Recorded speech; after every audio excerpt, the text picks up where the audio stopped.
video. Double check that it's working. Yeah, and then go to the live portion. It's happening. There you go, you're live. Do we have video? Yeah. Can anybody see me? Can anybody hear me? There it goes. Okay, let's see, make sure the chat's all connected before I start going round two on all the info. There it goes. Hey-o! Sound works. Nope, ever changing us. You were not first, unfortunately. All right, we're back in biz. Sorry about the last one. Got a nice practice round of going through all the rules. Because what this is a little million subscriber live stream. Because we are 239 subscribers away. And so we thought it'd be kind of fun to do a little live stream, give away some gifts for the holidays for all you guys' support. So the rules of the giveaway and what we're doing, obviously we're trying to get people to subscribe, but if you're watching this, there's a chance you're already subscribed. But if you're not, hit that subscribe button, because every 30 minutes, we're gonna be giving away a product every 30 minutes. We'll be giving away 2 of each of those products. So for instance, mine for this 30 minutes is the Blood Core Clod. I don't know if this focuses or not. I can't see for like 3 seconds before the live stream updates. Wait for it. And it does not focus. Very cool. We learned that together. So if you want to enter to win a Blood Core Clod wallet, all you have to do is be on our limited edition email list. If you're on it already, we're going to give away 1 to all the existing subscribers to that limited edition email list. And then the other free Blood Core Clod is going to everybody that signs up from now into the next 30 minutes. And so every 30 minutes, we're basically doing a rolling giveaway. Everyone that's already on the email list is going to get a shot at one of them. All the new subscribers get a shot at one of them. And that's basically how it's going to go. I think that's all the rules that I need to talk about. Did I miss anything else? Does it ship outside of US? Yeah, for a million subscribers, we'll give it a shipping outside the United States. Unless it's ridiculous. It's like $80. Sometimes like shipping comes back and it's like $80. And I'm like, oh, that was the most expensive giveaway we've ever done. But we'll do it. Why not? So basically how this is going to work for the next few hours is every 30 minutes a new employee is going to come in, hop on camera. Just going to be fun for everyone to meet some of the crew, and they're going to basically talk about who they are, a little bit about like their job here. They're going to talk about the product like I'm doing with the Blood Core Clod, and they're going to describe kind of what it's about. So for me, this is the very first wallet I ever designed. This was named after my grandpa Claude, who taught me leatherworking. He's my grandpa on my dad's side from down in Mona, Utah. You know, I was raised in a pretty small town on a farm, and so I was always around leatherworking. And so when I really got to the point where I was like, I want to design a wallet, and the very first one I was like, I'm going to name it after the guy that taught me leatherworking, Grandpa Claude Maurice. And so that's what we named it, and then we launched on Kickstarter in 2016, I think.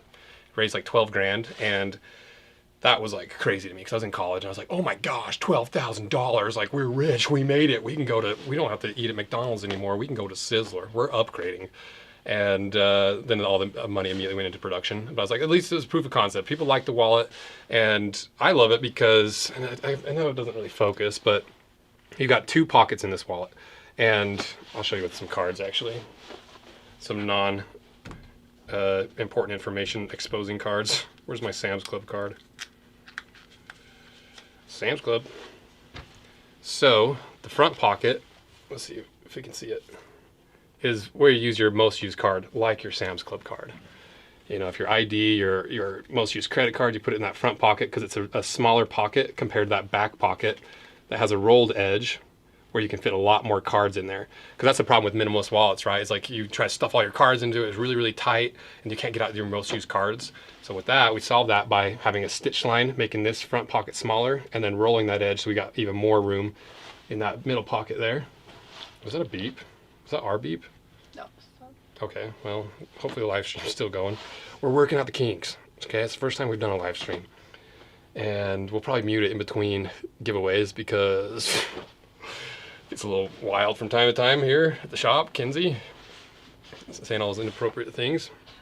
Because if you don't know, right here is Kinsey's desk. So Kinsey's just sitting like right underneath the live stream for the next like 4 or 5 hours. Anyway, I'm way off track. But yeah, that's the Cloud wallet, and it's ultra minimal. You know, you got the little cutout so you can push your cards up, pull them out. It makes it easier to grab them. You got the 2 pockets and the blood core. And we're almost out of blood core. You know, our new batch is coming in from Seidel within the next few weeks. But if you want a blood core product, I would go to the site right now and get it. Because this is some of the only blood core we have left. We have got very little blood core. But Seidel's making a new batch, and it's coming in 2 different thicknesses. We're gonna have a more true wallet thickness, and then our regular thickness for boots, because this is that boot thickness, and it's pretty thick. So if you do want a Cloud wallet, the website has all the specialty leathers, like the leathers that's similar to Red Wings, like Oro Legacy, Hawthorne Mule Skinner, Amber Harness. We got our stock leathers that are like our Veg Tan by Wicked and Craig. We've even got that really ridiculously thick bison leather. Like that's, you almost can't use it as a wallet because of how thick the leather is, but it is like a fun, it's almost like we almost didn't sell it because it's so thick, but there's enough people out there that have those bison boots from like JK, Whites, and Nicks that I was like, they probably want like to try this as a really thick wallet. And so that's the Cloud wallet. And let's see, last little bits just to go over the rules again. So every half an hour, we're giving away a new product, but we're giving away 2 of them. One goes to everyone that's already on the limited edition email list that has probably been on there for a while. If you've been seen all the emails for the the giveaways, the collaborations, live streams are hard. If you've seen the collaboration emails, you're probably on it, but you might want to sign up again just to be safe, because we've had a lot of people like unsubscribe and then they're like, why am I not getting the emails? And we look at their email like, well, you unsubscribed. Like, we can't control if you unsubscribed. So if you want to be doubly sure, sign up, because the other one is going to everyone that signs up from now into the next half an hour. So I'm like, okay, check out the Blood Cloud wallet, now sign up for it. And then everyone that signs up now until Brody hops on camera, that's who's going to be entered to give away for the 1 Cloud wallet. And then once you're signed up throughout the entire day, you're good to go, because you're on the limited edition email list, and so you'll get entered into the general giveaway. And that is it, I think. So checking out the Blood Cloud wallets via the links, probably, I don't know, in the chat or in the description or something, or just go to roseanvil.com. It's not that hard to find. And subscribe, because where are we at? Hey, we bumped it. Oh, we lost one. That was perfect timing. So we're losing subscribers on the email or the million subscriber race to million. That's fine. It means more products for you guys to win. So they want to know if you can see them. Can we see what? Them, if you are reading the chat. No, I can't hardly read, let alone read the chat. All right, give us some Flint and Tinder jacket. Yeah, people want to know what jacket you have. Okay, I'll give you the rundown. This and what boots are you wearing today, Weston? Uh-oh, I'll be in trouble. All right, I'll give you the details on this jacket. I don't know if you can even see the tag. Flint and Tinder wax trucker jacket, sold by Huckberry. They gave this to me for an unboxing video that's coming out pretty soon, and this thing is so sick because, Skylar, do you have your rain jacket that we talked a bunch of trash over? It's difficult not to swear on a live stream too, turns out. Let's see if he's got it. Oh, you're not. Shout out to Brody. Brody's coming up next. But the reason I like this jacket is what I was going to get at is all modern, like windproof, waterproof jackets are made for adventuring. They're super loud, because they're that really loud fabric. So when you're hunting, it's impossible to hunt with them.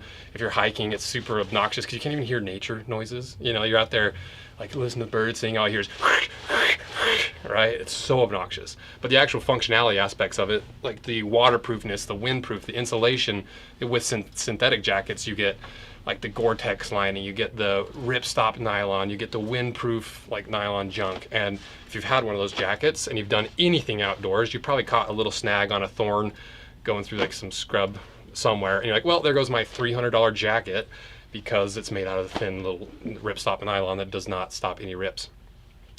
So this is like your heritage version. And the way that this does the waterproofing is obviously the wax canvas, or sailcloth is what they call it. The way it's insulated is instead of like a synthetic fiber that man-made that is very, very specific at holding heat for a specific period of time, or a specific temperature range, whereas this is lined with a wool flannel or a wool blanket, essentially, where wool is really thermal regulating. So instead of being in this band of like, I'm comfortable from 32 degrees to 42 degrees, it's more like, this being hydrothermating, what?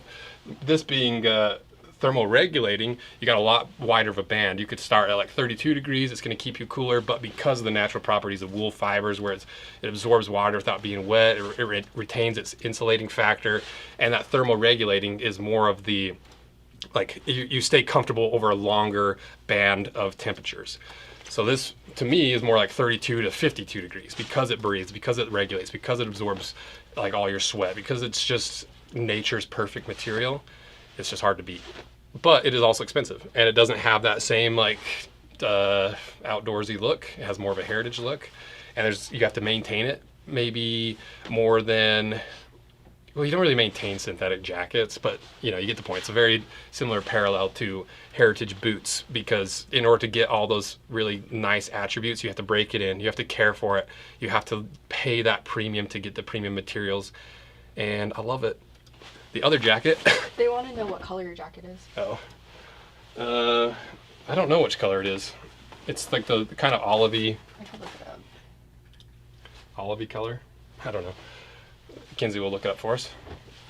It's weird too, because you guys are like 20 seconds behind. And so anytime we have to like check something, I have to wait a couple seconds. But this is another one of my favorite jackets, and there's a reason why I basically have it all year. I have it on all year long, and this is from Nomadic. I think they're a Utah company actually, and this is my perfect travel jacket, and it's like a really nice base layer. But the thing I like about this is it's very lightly insulated. It's not waterproof, it's not windproof. This is that type of jacket, if you catch it on a thorn, it's going to snag. But as like a base layer, it's really nice, especially for traveling, because being a taller fella, when I hop on an airplane, it's quite uncomfortable, and I can't even hardly get into my pockets. I'm kind of stuck in one position because my knees are crammed against the seat. And so for me, having this little chest pocket right here, where it's got like these little pockets where you can put your like AirPods, your cell phone, your keys, you just have it right here, super easy to access. And then it also folds up into a little blanket. And if you've been on an airplane, it's like it's either 1,000 degrees and muggy and stinky, or it's freezing. And this jacket is like perfect for me in that mid zone of like, it's insulating enough that I'm not cold. I can put it over my knees if I get a little cold. I can roll up in a little blanket or a little pillow and sleep on the corner of the window. And it makes a great base layer. I love it. And I've like really worn this thing too. Like I wear it a lot, and I don't see any signs of wearing prematurely anywhere. So even though I did just talk a lot of trash on this kind of jacket, that doesn't mean it's terrible, right? Like there's certain reasons and purposes for each thing, and I like that combination because I get that really thin insulating thing. I can roll it up. It's really packable. And then this obviously is like you're heavier. It's got a lot of weight to it, a lot of heft to it, that more heritage look. And I honestly like the combination of the two. I think it looks good. I like the zip up, what are they called? Not goosenecks. What are these called? Turtlenecks. I knew it was some kind of animal. It's called field tan. Field tan, for sure. What's that other color? It is this one because it's, the Okay. inside's the same. Oh, sweet. Yeah. Field tan is what this color is. And I wish I could show you more of the up close details, but you can kind of see where I've really started to burnish that wax, and you can see it starting to smooth out. And that's half the fun with these too. It's the same thing as boots. Like it's fun to just buy something and watch it increase in comfort, in look, in like how it fits you. It's a fun process to see it like mold and shape to your body, and I love it.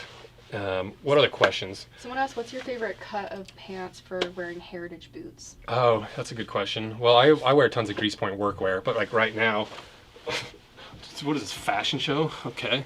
The Wranglers, I don't even know if they can see them yet because it's so far behind. Wranglers. I just wear the cowboy cuts because your boy's cut like a cowboy, no butt, and skinny little legs. Someone said aloha from Hawaii. Hell yeah, Hawaii. I've never been to Hawaii. Oh, the shoes I'm wearing, a pair of Vans. Because what I'm doing is I'm testing the boot breakers in a more sneaker application. So you can see I got the leather boot breaker in there. I think they can see it. Gotta wait for the chat to catch up. They said give us more light. More light? Yeah, I wonder if we should add another Let light. me try bumping the exposure. I don't know what it's actually gonna do. I'll just bump it once and let's see what happens. Go grab our tech guy. So what I've been doing is just seeing how this works for a sneaker application, because I've got the leather boot breaker over top of the foam boot breaker, and you can see I've reversed it. And so the heel print of the fabric I put down, because this foam seems to grip the suede side or this rough outside better, and so I don't get any slippage in there. And this was actually a project from like last year that half these projects they never see the light of day because they're just personal projects. But I removed that little wedge. Actually, I'll show you, because we got the Shoei decimal system right here. Oh, it doesn't have the wedge. Oh, gosh.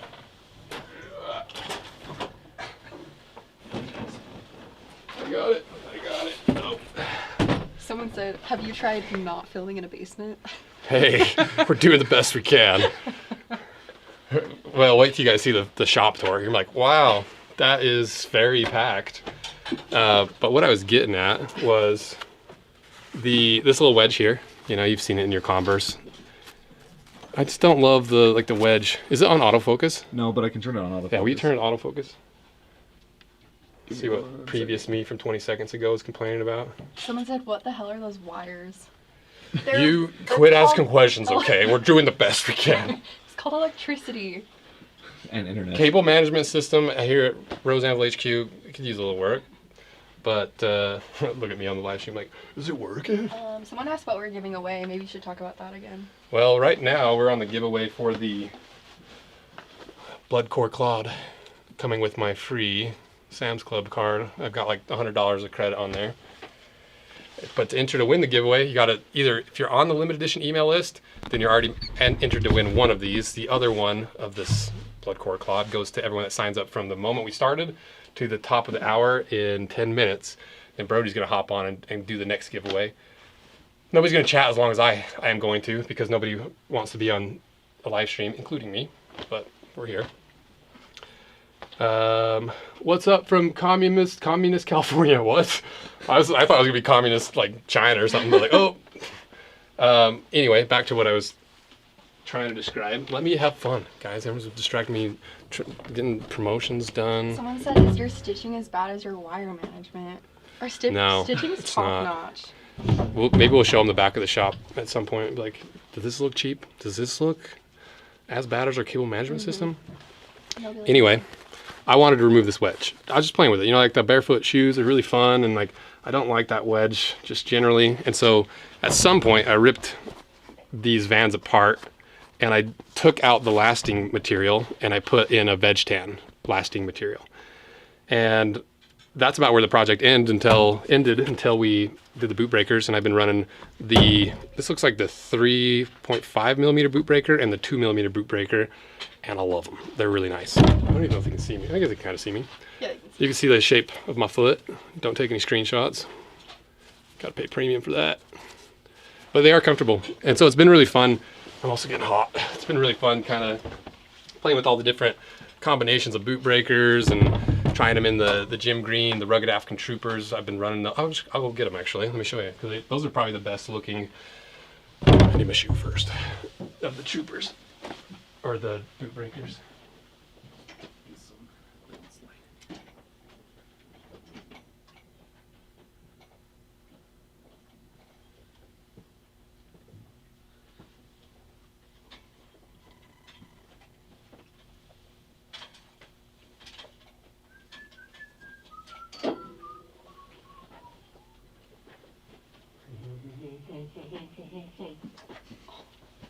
Forget the mic's on, honestly. And also, in between the half an hours, nobody's gonna stand and talk for half an hour, so you can keep watching. Just watch this. Let's check on the subscriber. All right, we got, basically when we started, we were at almost 750 even, right? Yeah. When we first tried the live stream. So we're up 34 subscribers. Shout out. I don't know if that's on par with exactly how we usually get subscribers, but this is fun. Do some giveaways. So I wanted to show you, these are my rugged African troopers. This has the honey sole that we were prototyping that we didn't ship over because we're just finalizing details on it. But these are still available if anyone wants a rugged African trooper. It's really the only true traditional wide toe box work boot under $300. That's like mostly leather. if you want to see the cut in half video, it's on the channel. But really, the only synthetic bits are the counters, the toe stiffener and the heel counter. And we did a smart way to fix it, in my opinion, by layering up like 8 millimeters of leather. But you can see the boot breaker. Look at that. I don't know if I gotta wait 10 seconds to see what the right angle is to show you. Let me set up a monitor. Well, I'm about to hop off anyway for a while. Pretty cool. Hopefully you saw the 3-dimensional shape into your foot. And same concept with this one. I've been running the fabric down because the foam seems to grip better. So I've been stacking them like that. So the logos have been on the outside. And I put leather down first.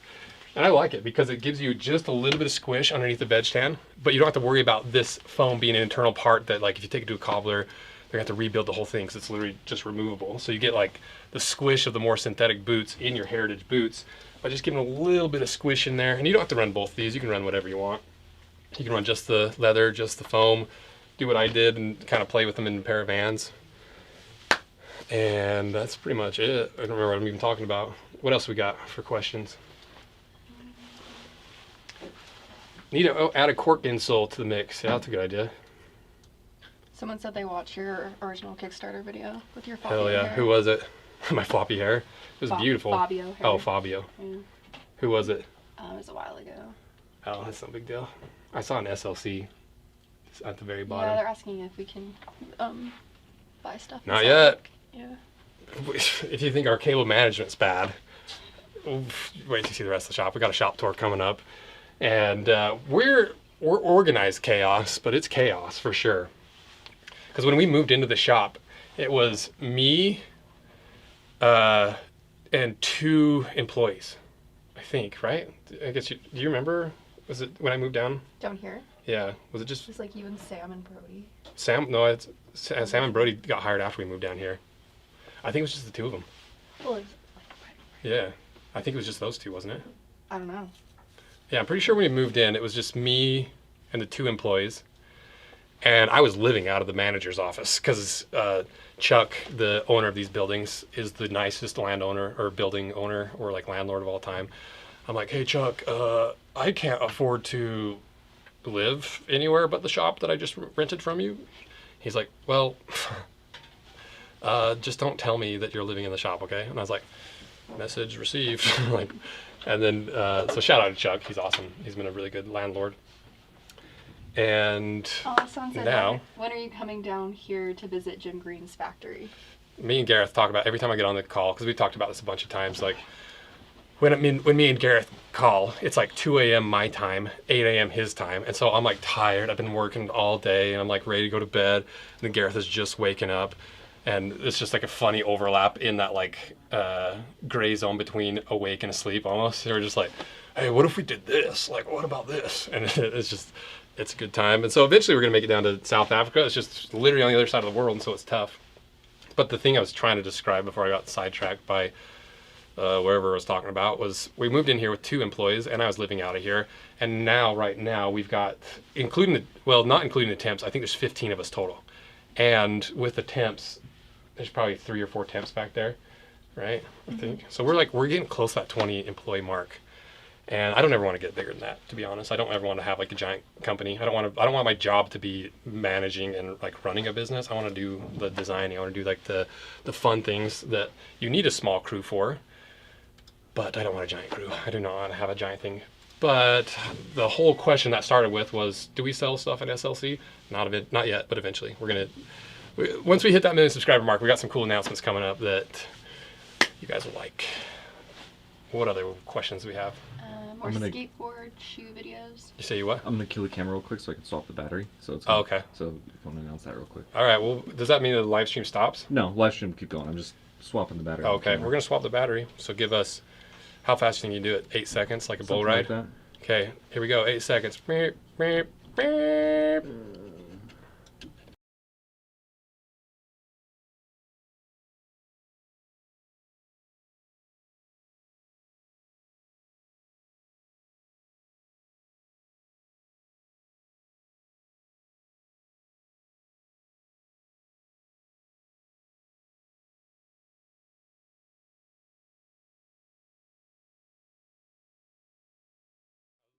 Like the balloons, really nice for an outro for the battery swap. Oh, there it is. There's your People are blank screen. counting. They're up to 20. 20 what? Seconds. Oh, 20 seconds. How long it How takes to swap the battery over. You missed So your that- 8 seconds. My wife hates you because I spend money on your cool stuff that you make and promote, but it's so worth it. Tell her it's only a matter of time before we start doing handbags, and then you'll have your own problem on your hands. Yeah. He's doing a lot of these. Okay, it looks like you did it in about 20 seconds. You heard that TikTok sound? It's like, J.B. Mooney, the $8 million bull rider. No? It sounds like a rodeo announcer. It is. I haven't heard that. Oh, it's a funny TikTok. Hopefully someone in the chat hears it. Validate me. Okay, what time is it? I got like a couple more questions left. Let's see, what we got?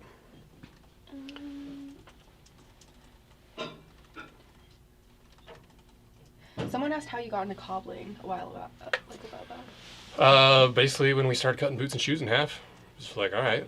And then Taylor's the real cobbler. Taylor's like the most talented amateur cobbler of all time. Like, it's crazy what he can produce with. He's probably made less than 30 boots, and he did the whole, like, all the Rose Anvil build stuff. He did all the actual groundwork for like the patterns that we make, some of the collaborations we have going on. What's in the microwave? What did you get? Mine Oh wait, was that's someone air else. fryer. I'll go see. Hear the microwave? Oh my gosh. You want to say hi on the live stream? 2 o'clock?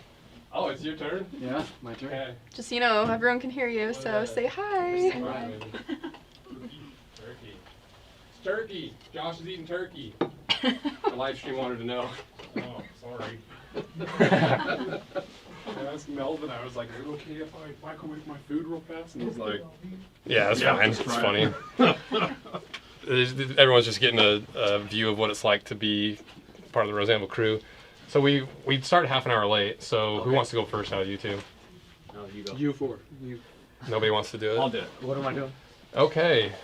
Well, we didn't prep you at all, but basically, you just tell who you are, what your job is, what product you're showing, and what then we're giving away.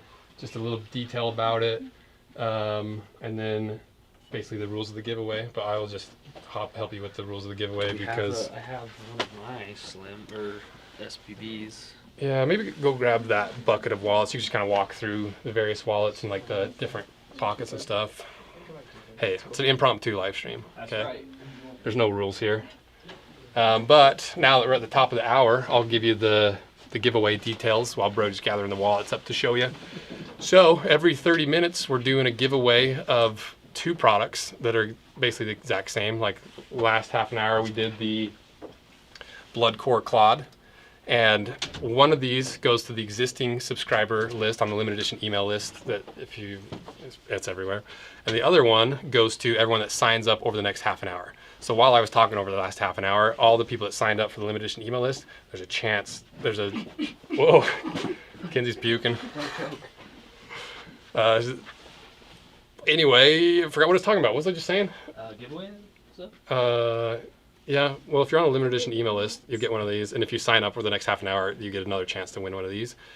And that's it. So Brody's going to kind of just walk you through the wallets and different pockets and stuff like that. So best of luck to you. Yeah. And you can also see yourself on the live stream here. It's also 20 minutes or 20 seconds behind. Perfect. Maybe I'll, no, I got work to do. I'll let Kenzie tend it. All right. After Well, she's done, you can. I can't see myself, so I don't know what I'm doing yet. But let's start with one of our most favorite, I guess, because anyway, we're super far behind. Look at one of these, SBB in light brown. This is one of our most popular. In fact, I can show you my personal one that I've had for a long time. And believe it or not, it was the same color as this to begin. So that's how cool this nice leather will patina. I mean, I've had this now for, I don't know, 3-4 years maybe. I don't know how even close I can get to this because it's going to be... But anyway, you can see all the color change, patina. Mine's all wacky stitched because I didn't know how to stitch back when I put this together. But kind of cool. So that's the SBB. It has 2 pockets. You'll see I can drop stuff. You got 2 pockets up here in the front, cards, and then you've got like a nice cash and or card stash. So SBB, super popular, super good. The Slim, this is Slim in black. It's very similar to the SBB, same shape, but it just comes with 1 pocket and then the side pocket as well. I'll show you the size difference between those two. SBB, Slim, 2 pockets, 1 pocket, both with the cash pocket. So just a little smaller if you want something minimal. Really like the Slim, actually. I used one of those for a while. What else? We've got another super popular one is the Claude wallet. Again, I think this is named after one of Weston's grandpas, which is pretty cool. Claude, you see here, nice and smooth on the front. Back here, we've got a little card. I can show you. A little card holder here on the back. Bada bing, card cash, as well as like this front pocket for more cards. Hope you guys can see this. I don't know what I'm doing here. So that's the Claude. Then here we have our bifold. This one is the Luton, also in light brown. You'll see here 2 cards, or 2 card pockets on either side, as well as a big cash and change pocket. So that's nice if you want a more classic bifold. Obviously, much more bulky compared to, you know, your SBB. SBB super thin. This being a bifold, obviously thicker. That's a good one. And then we have a travel wallet. This one's actually super nice. Maybe less ideal for everyday use, but this was designed to fit a passport. So that's super cool when you're traveling. Passport, you can fit a little notebook. In fact, one of our editors, Skylar, has one where he's got like a little field notebook and like a slot for a pen. So you can kind of like stitch things on if you want extra pockets or whatever. It's cool about leather is you can kind of do whatever you want. But anyway, that one's super cool. And then here I can kind of just at least show you 2, 3, 4 of the leather colors. So we've got the tan, you've got your light brown, you've got your dark brown, and you've got your black. So these are our 4 main wallet colors. Those are super fun, super nice. Obviously, I'm just now realizing this was set to Weston's height and not Brody's height. I'm 72 feet shorter than Weston. I think that's most of the wallets. Again, I'll show you mine real quick. Really liked mine. It's all floppy and beat up. Lots of dings from my chain. But anyway, we like our wallets. Get them. They're cool. Or don't. You'd be cooler if you did, though. What else? Is that it for me? Do we need to talk anything more about wallets? Yeah, I think we'll have you do a winner for the Claude Blood that Weston had just announced. Okay, he just announced really one? fast. We'll pick the winner right now. Can I show his, I guess? Is this the only one we have? Sorry, give us like 2 or 3 minutes. 2 minutes. Anyway. Hi, YouTube. Hi, Mom. She doesn't watch this. She doesn't know. Sorry, you can hear us whispering. This is all very impromptu. It's for the people. Get over it. We love you. How close are we? We're getting there. Hold.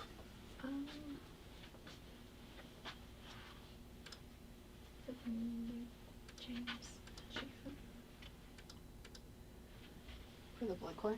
Yeah. Okay. Do you want Brody? Brody announce the winner for the blood core. Okay. Claude wallet. James Chafin.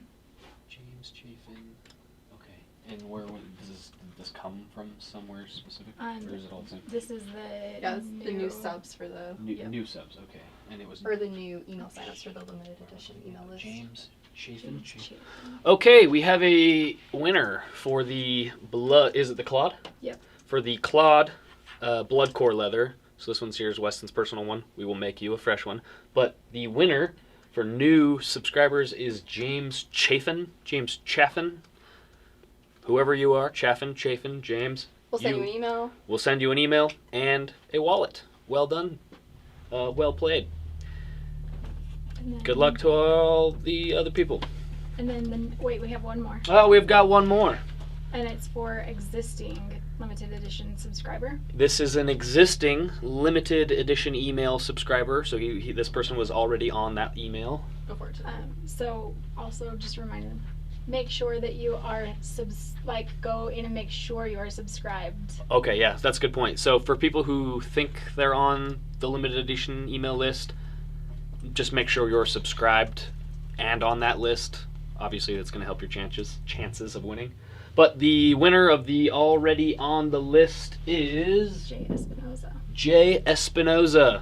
You got another Claude wallet in the Blood Core leather, so we will send you an email and a wallet. And that's it. Cool. Anything else? Nope. So we're gonna hit mute for a little bit. Okay. We'll see you guys later. We'll hit mute. More people will come in and out with more products and more giveaway information. So see you later. Yeah. What time is it right now? 209. Yeah. So back on at 2:30.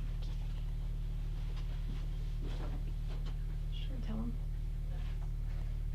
You didn't see me the whole time? Oh, no, yeah. Okay.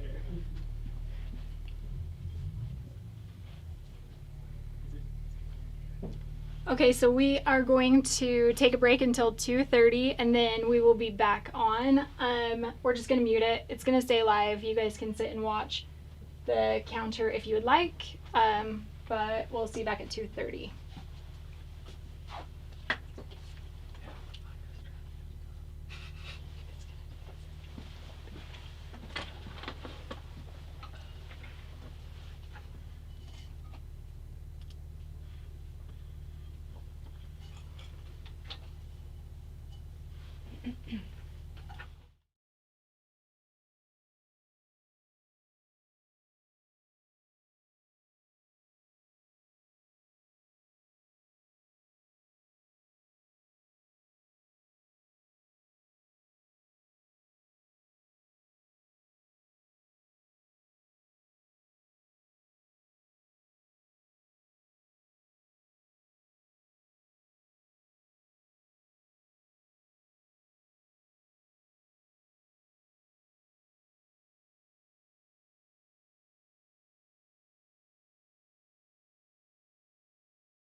Walk over here.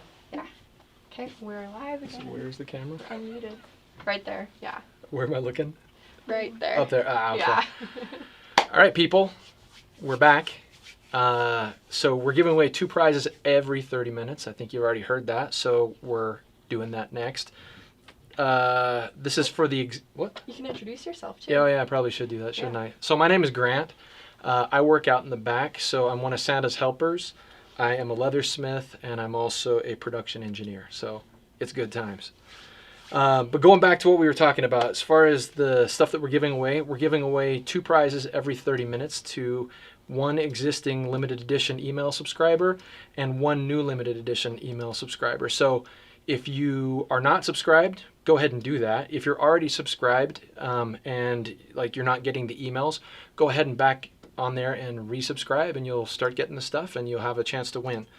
We're going to make an announcement right now for the stuff that Brody was talking about, and that was the wallets. So the first winner for the wallet is Chad Eddy, and you've got your choice of whatever wallet that you want. And then for the new subscriber, it's going to go to Draven Roskins. So congratulations to you two. And We'll email them. yeah, you'll get an email and get the information so that you can go ahead and get your wallet. Next thing we want to talk about is we want to show you a couple of the products that we've got. And so this is going to be for the next prize that goes out. And I'm going to show you a few of the things, so hang on just a second. All right, so we're back. So out in the back where we do all the assembly, we actually cut out the hides. We go through and put the pieces together. We actually do the stitching. We do all that kind of good stuff. And so this is one of my personal favorite products that we produce. So when I told my girlfriend I was working here, she was like, well, is there anything that like I could buy there would be cool? And she's kind of a camera snob. So she actually has a name for her camera, and she was like, oh, I've got like a worn out neck strap and I want to get something new. And so this is actually the exact color and style of strap that she has. And it's awesome. She absolutely loves it. So I can't say enough cool things about it as far as like the design and like the comfort of it. So this one's pretty awesome. Next one that we got, this is one of the newer ones that's recently come out. And so this is the thin, slim neck strap, and super simple, very minimalist, which is cool. One of my favorite things. Can you? Yeah. Yeah, there you go. Okay, I'm not Weston. This is real time for you, and then this one's delayed. Right on. So you can look Okay, here. someone be like, okay, so now I'm like Weston, Yeah. standing up here. I'm 5'9", and so, you know, this is how it goes. Anyway, so this is the slim neck strap, and one of the coolest things about this is the hand stitching that goes on to the connector piece right here. This is something that literally we do out back by hand. So if you're wondering, you know, who are the people that are doing this, how is it done? Literally, it's me and a few other people that are out there stitching away on these things. So very cool, high quality, great stuff. And then the last one that we want to show is the slim wrist strap. And so it's very similar construction. So for all of y'all that want to see it, we'll get a little bit closer view. Ooh, let's see if we can zoom in, zoom out. He did autofocus, but I don't know. You You know how see like it? beauty vloggers put the hand behind Yeah, the product? maybe. Well, okay, so y'all can't see it, but trust me, it's pretty cool. So you've got the hand stitching that's on this one as well. Again, full grain leather, really high quality, very durable. It's awesome stuff. And so that will be for the next prize that goes out is your choice of one of the neck straps or the wrist strap if you want. So is there anything else that I'm forgetting, ladies? I think that's... Oh yeah, one other thing. So if you don't win and you're interested in any of these products, you can go to the website to roseanvil.com and you can find any of the products that are there. We've got a sale going on right now. It's the Black Friday sale. So Black lots of Friday's good deals. Starting Thursday. So Yeah. it's coming up. So get ready, go out there, buy it. Yep. Okay. Anything else? No.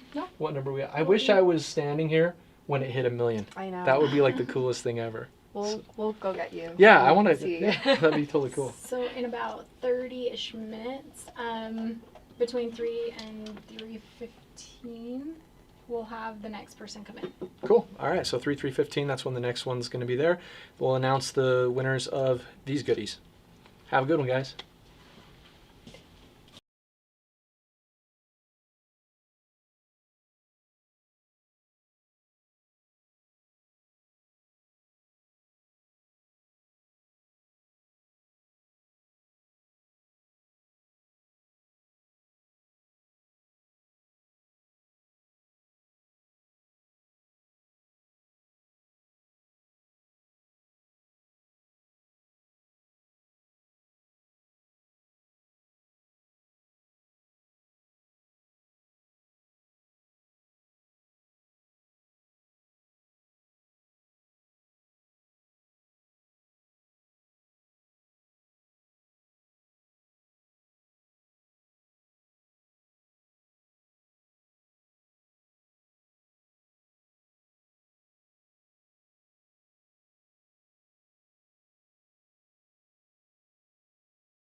Sorry. Now we're. Can you guys hear us? Now we're live. You have to re-say All that everything for you just nothing. said. We can hear you now. I just say. Yeah. thank Okay, you. we're good. All right, I'll redo the whole thing. Oh, I did a little. We'll do it live. I'm Sam. I manage the YouTube part of Rose Anvil. Do some skate shoe reviews every once in a while. So we're giving away 2 prizes every 30 minutes. We're also in mountain time. I saw a few comments about what time we're in. 1 prize to an existing limited edition email list subscriber and 1 prize to a new limited edition email subscriber. I think the link for the limited edition email list is in the pinned comments. Go double check even if you are subscribed to make sure you are subscribed. And shoproseanvil.com if you don't win for all the cool stuff that we have. So, announce winners. Is that the next move? Oh, talk about our products. Oh, or do we No, winners? winners, first? yeah. Cool, All right, sorry. so the winners for the choice of camera strap, which is your choice of slim neck strap, slim wrist strap, or the lasso link, are, for the existing subscribers, we have Joshua Capone. And for the new subscribers, we have Robbie Gerling. Woohoo. Congrats, I suppose. So it's your choice of those 3 straps. We'll send you an email about it. So check your email. If I said your name, I guess. I forgot what's next. Oh, all right. So for the next one, the next giveaway at 3:30, at 3:30 Mountain Time, we're giving away a whole boot kit, which is boot breakers, these fun things, a kiltie. Oh, there's not one single kiltie. Here's a bunch of kilties. Here's a bunch of all of our kilties. So you get a boot breaker, a kiltie, a boot pocket kit. I should probably say that while I'm on screen. A boot pocket kit, which you can sew onto your boots, and your choice of laces, which are going fast. These are a hot item, so get them quick. And here's what the boot breakers look like broken in. You can see Weston's little tootsies getting formed there. And here's a foam boot breaker. You can do a little combo, do whatever you want, your choice. So that's getting announced at 3:30 Mountain Time. Yep. Let's see.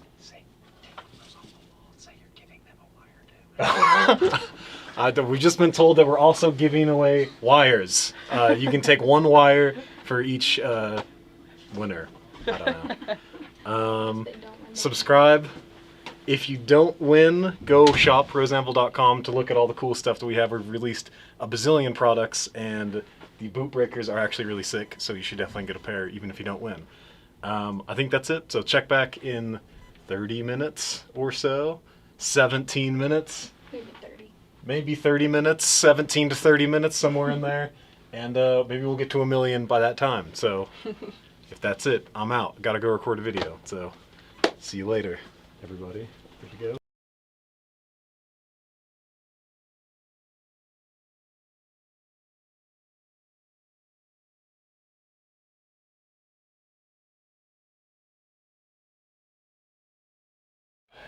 You're live. Can they hear me? All right, fire off some questions. I got 10 minutes before my buddy Philip shows up. Hot sauce? Yes, I do like hot sauce. Live? Yes, I am currently alive.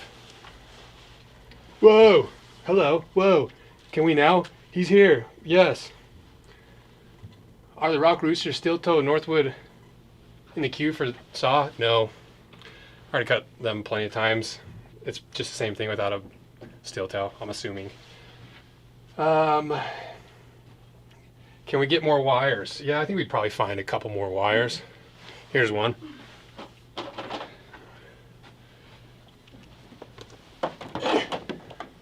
There you are. I was in a financial meeting, very fun, instead of being on the live stream. And I checked in on the live stream, and I was like, "What is that?" And I realized what was happening. I was like, "Oh, crap!" It's tough not to swear. Did you see this? Can we kiss? Sure. Who are you? Aiden Thompson? Sure. Roll up. We'll see if you can back what you're saying. All right. Read me off some questions as they come through now. They're starting to show up. Shout out to the Horween shirt. I don't even know if they sell these on their site. But this shirt is sick. I think it's actually a So Black this Bear is- brand. Let me see. Yeah, Black Bear brand. What's your favorite kind of wire? Favorite kind of wire. Can you cut a wire in half? USB-C is probably my favorite. People want to know when we're getting that Rose Anvil and wire collab. That is a good. We've been working with Apple for months and months now.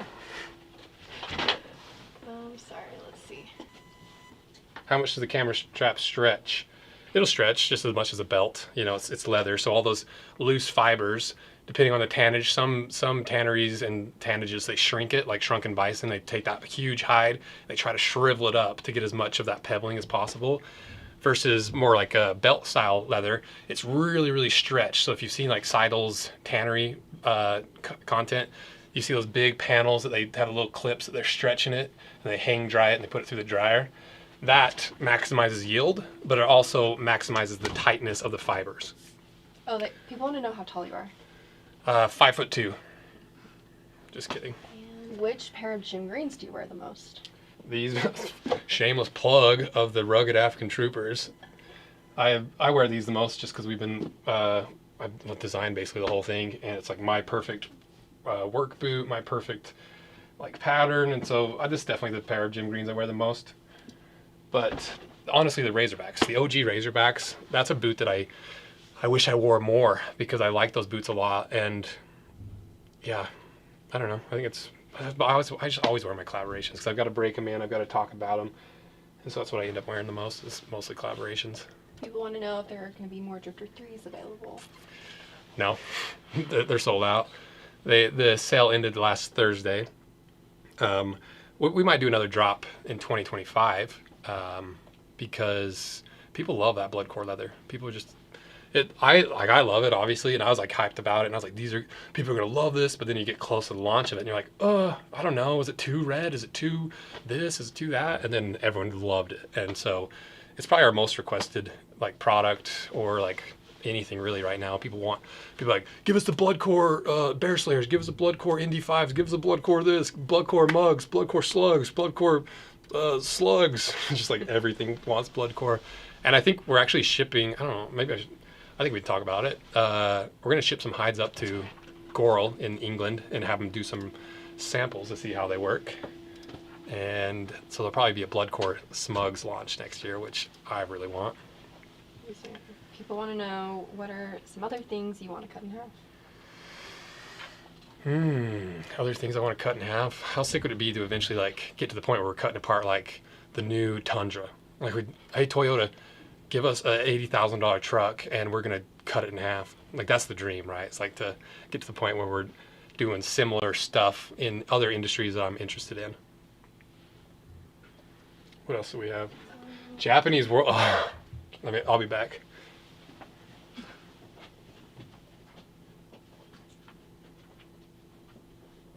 Oh, you guys are so out of luck, actually.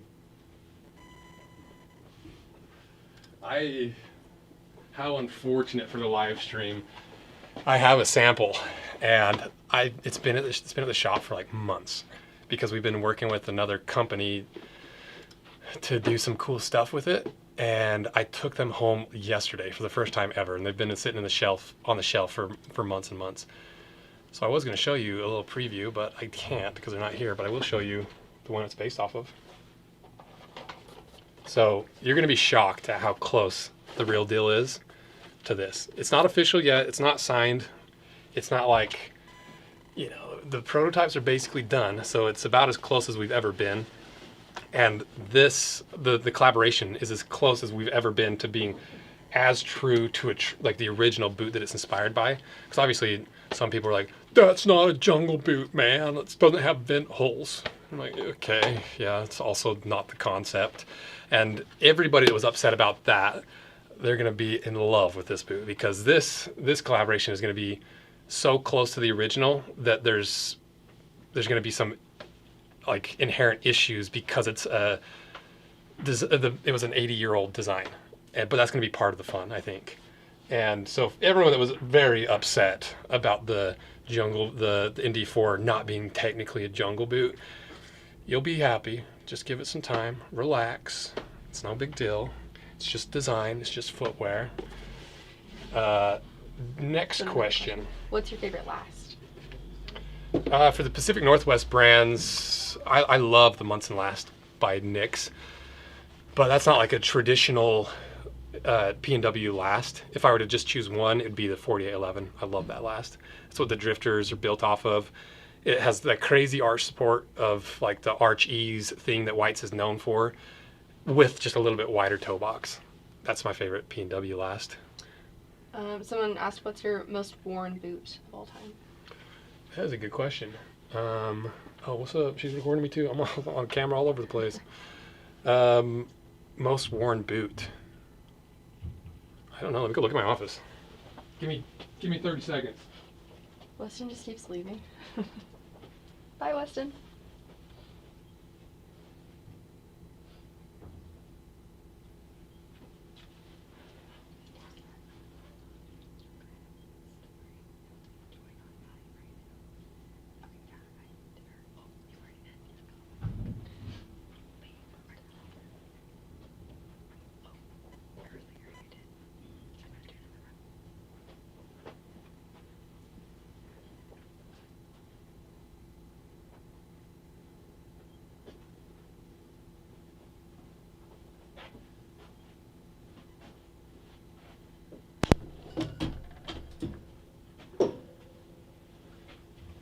All right, my most worn boot.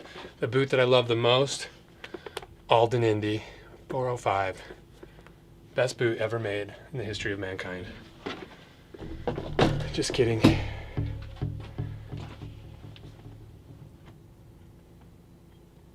You can ask that one. Let me show my boots.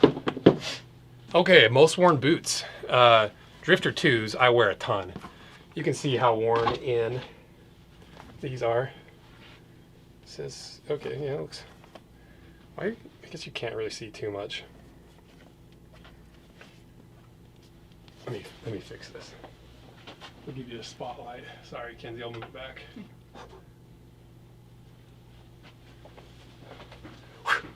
There we go. I love this boot. Just enough heel to give it kind of a Western look. A little contrasting pull tab. Yeah, I love this boot. I'm pretty soft on soles. I rarely wear through my soles because I don't skip my heel when I walk. I don't pivot when I walk. I've got a very well, not good gait because I'm a little bit pigeon-toed, but I've got a non-wearing outsole gait. Next one is these Indy Cs. I wear these so much just because every once in a while I'm like, I just want to see like how these feel after them sitting on the shelf for a couple months. Look at them. This is that Toscana Italia Toscana or something. I don't know. What's up? Oh, too bright. Thank you. Cass has got us. Much better. Thank you, Cass. We have the whole team supporting us. I know. For like how many viewers? Like 100? Oh, we got 350? I just got way more nervous. Just kidding. Yeah, look at these. Aren't those nice? Aren't those nice? I'll show you the other one now.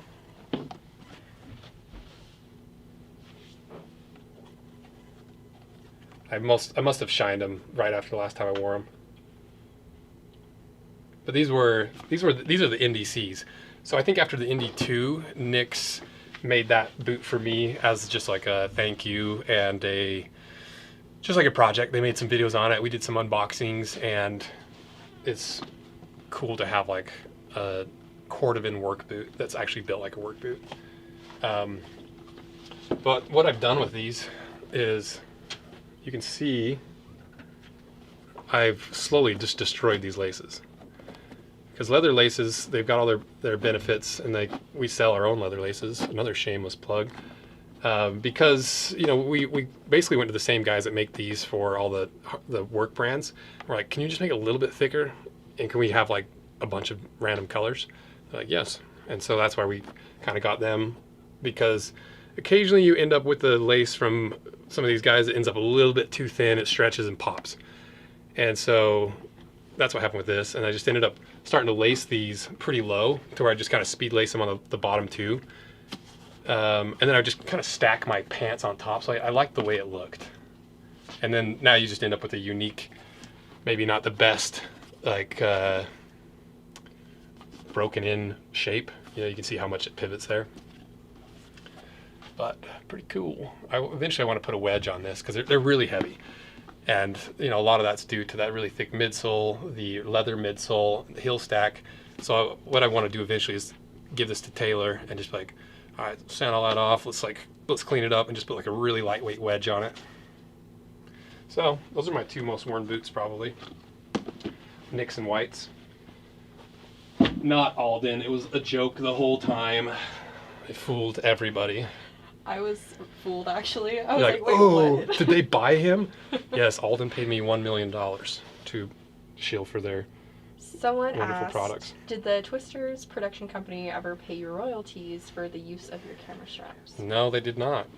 But we'll probably do an update video because it was a really interesting process. You know, just for me specifically, it was like really weird to go to the movies and you're like, oh, that's like something that I like invented.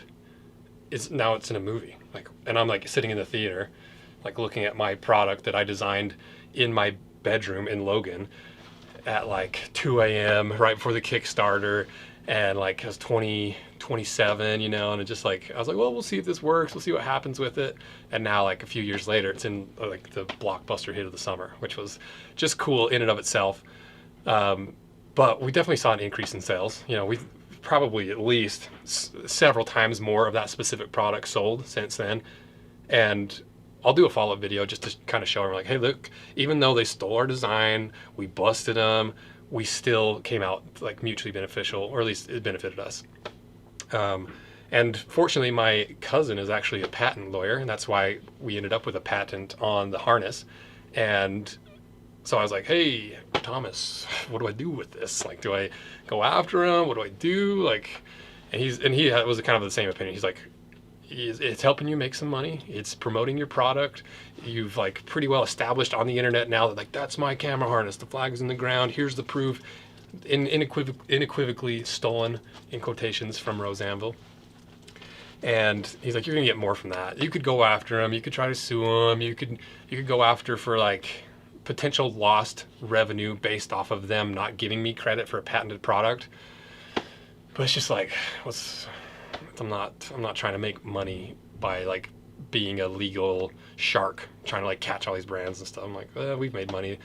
It's cool. It's in a movie. I'm not that stressed about it. And honestly, like I feel like it's pretty self-apparent. Like half the video was us being like, hey, they stole our product, but also like, here's the history of the brand. Here's why it matters to a small company when these big corporations in these film industry steal your designs and steal your stuff and you get nothing from it. So it ended up like that video was the value. And above, or like aside from the actual harness being in the movie, like that video's done a really good job of explaining the brand to people, but also selling more of the Lone Bandit harness that was in Twisters. So ultimately, am I upset about it? Am I still peeved? Was I ever peeved? I was a little bit upset. I was like, come on, I want my name in a movie. Like, keep the money. Just put Rose Anvil or Weston K in the movie. But ultimately, I'm very happy with it. It was really cool seeing it. We made a good amount of money off of it. We've been able to capitalize on it as much as we could. And it was just sick. So 99.9% really happy about it. That's more questions. Next question until Philip shows up. I'll make Philip get on camera because Philip's one of the Rose Anvil OGs too. Someone said, think you could come up with a proper motorcycle boot collab. He's here? Yeah. Where is he? Out in the shop. Let's see if he wants to be on camera. Motorcycle boot collab? Yeah, there's more to the question, I'll tell you. Hello, Philip.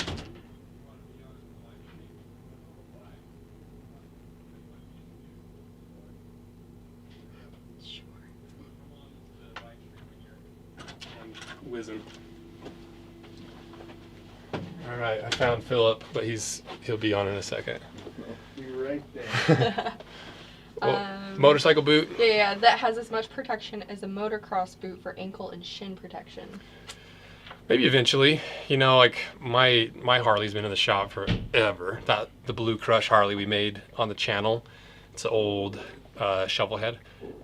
We took it to a shop this summer to have them try to get it all buttoned up and mess with the transmission and stuff. and it's not done yet. And so I don't even have my bike to ride.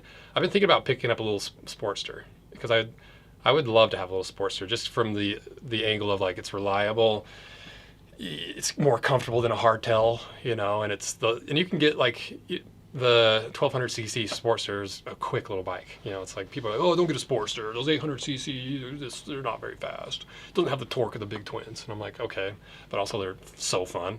So maybe one day, if I finally get around to riding bikes again, that I could find an angle for it. But there's so many good boots out there already. Like White's just released their little roper boot. I don't know if it's specifically designed for motorcycles, but it's a pretty cool little boot that I would wear for motorcycle riding. Steve at Indy Ridge, he is on a one-man mission to make a really nice motorcycle boot, and I actually have a pair right here. These are kind of a unique mix of like sneaker, heritage, and like modern boots, because you got the little side protections, you got your toe stiffener. It's got like the anti-crush certification, the Torx. There's all those like motorcycle certifications that I don't know off the top of my head. And this, you know, it has like kind of like that Converse-y look, because people, you know, the cool guys, like the cool thing to do in motorcycles now is to like basically dress like you're going to the skate park with like your Vans or your Converse and like your cuff jeans, like kind of like the what's that movie that we were talking about with the motorcycles, with Austin Butler. Yeah, I never saw it. I what's don't it know called? What it's called. Whatever I could that look it Austin up. Butler movie. They probably say it in here. If you see it pop up, tell me, because I can't remember Should it. have seen it. But yeah, these guys make a really cool little boot, and I don't even think we've ever cut them in half. I just know Steve from over the years, and every once in a while we'll hop on a call and he's like, what do you think I should do about this? Where should I get this? What about this? Because yeah, we consult with brands too a little bit here and there because it's fun, and we have a lot of expertise. And I got to go to lunch with my boy Philip. Come on, Philip. Philip is one of the OG Rose Anvil bros, because actually a lot of people think you own part of the business, because remember when Stock and Barrel secretly filmed us? Yeah. Not that that's too Long time annoying, ago. but it was a little bit of a surprise that they showed up and was recording us. Yeah. And they posted the video, and me and Philip, because you and I have been friends for probably over 10 years now. When I started my business, when I entered the very first business competition in the $100 startup, you were one of the judges, and everyone's like, yeah, you technically like outworked everybody and you won, but like there's no future in leatherworking. You can't make a scalable business off of leatherworking. It's not possible. And I was like, okay, well, thank you for the encouragement for winning the competition. Yeah, right. And then the follow-up competition was the next year, and you were like, don't listen to them. Just keep going. Like there's something here. Like just keep pushing this. Like we're gonna So find something. I was a judge the second year? Or You're the first year and Okay. second. All right. But we didn't talk a ton during the first one. We just met, and you just pulled me aside. I was like, keep doing this, keep going. Yeah. And I was like, oh, I'm getting cold chills about it. Like, you know what I mean? 'Cause it's cool. Here, you want my jacket? No, it's emotional cold chills. yeah. I'm emotionally cold. No, it was pretty awesome. I recognized immediately that Weston had some very creative ideas, because I also love leatherworking. And let's face it, most of the leatherworking videos on YouTube are very similar. Not that they're bad. There are some amazing leather workers, but they're all doing the same things. Right. And I saw some really unique designs with I don't remember the name of the wallet, the original. Of my wallet? Yeah. Claude? The Claude wallet, and just how unique and the design. I come from a artsy fartsy family. I studied graphic design, so I appreciate good design, and I immediately recognized that this had some really unique qualities. Cool. And your branding and everything, I'm like, this kid is talented. And yeah, I remember thinking, I may have said this, that, this is not what the judges are looking for. Yeah. They want the SaaS companies, they want the tech, they want the investor. Honestly, in colleges, they want the companies that make the college look good. Right, yeah. Because they want these kids to go on and succeed really big, and look at us, look at the college, and I don't disagree with that, but I do disagree that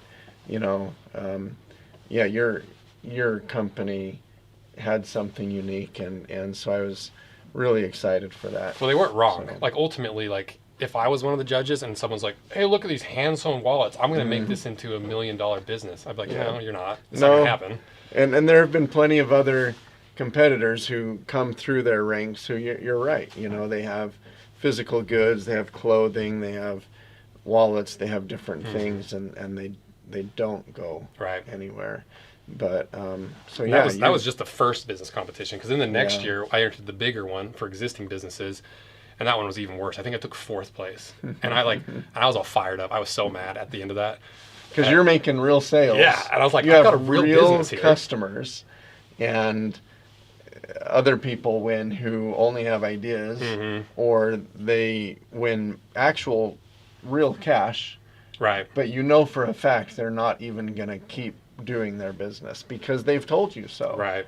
And that's just some of the challenges in these kinds of competitions that's sad. So they have their criteria. They have to judge based on their criteria. But again, you know, we talked and, you know, and just keep moving, and keep forging. After that competition is when we really started getting closer and being friends, because it was the same thing. You're like, don't listen to them. Like, keep going. There's something here. I don't know what it is. I don't know how you're going to find it, but like there's something here that's going to work.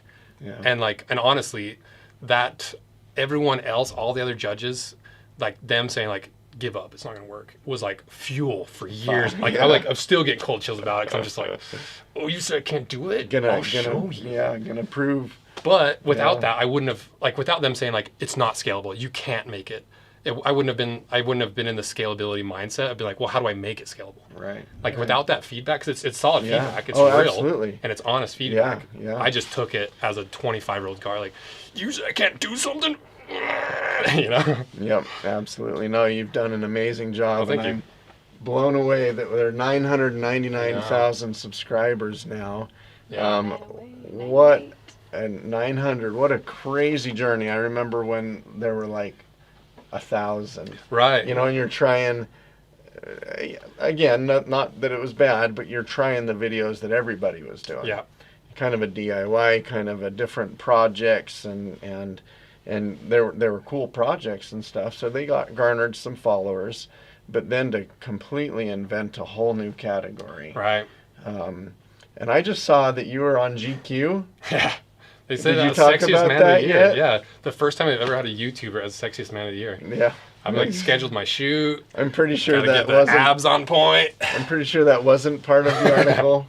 No, it was definitely, it was just an article about me and the brand, and on like the style side of GQ. Yeah. Awesome. I have no idea how many people looked at it. That's the funny thing, is like my parents, shout out to mom and dad if they're watching, doubt it. I don't know if my moms know how to look at live videos, but you know, I get like 1 million subscribers. We have like these huge benchmarks and these really cool milestones. And I'm like, Mom and Dad, look at this. It's pretty cool. And they're like, okay. But then when I was on the local news, they're like, oh my gosh, my son is a celebrity. Like, he's in GQ. I'm like, yeah, but also like the views we got on that, all those little local news networks that I was on for a little bit, and these articles, it's probably half a day's worth of views for the YouTube channel. You know what I mean? Right. Yeah, for real.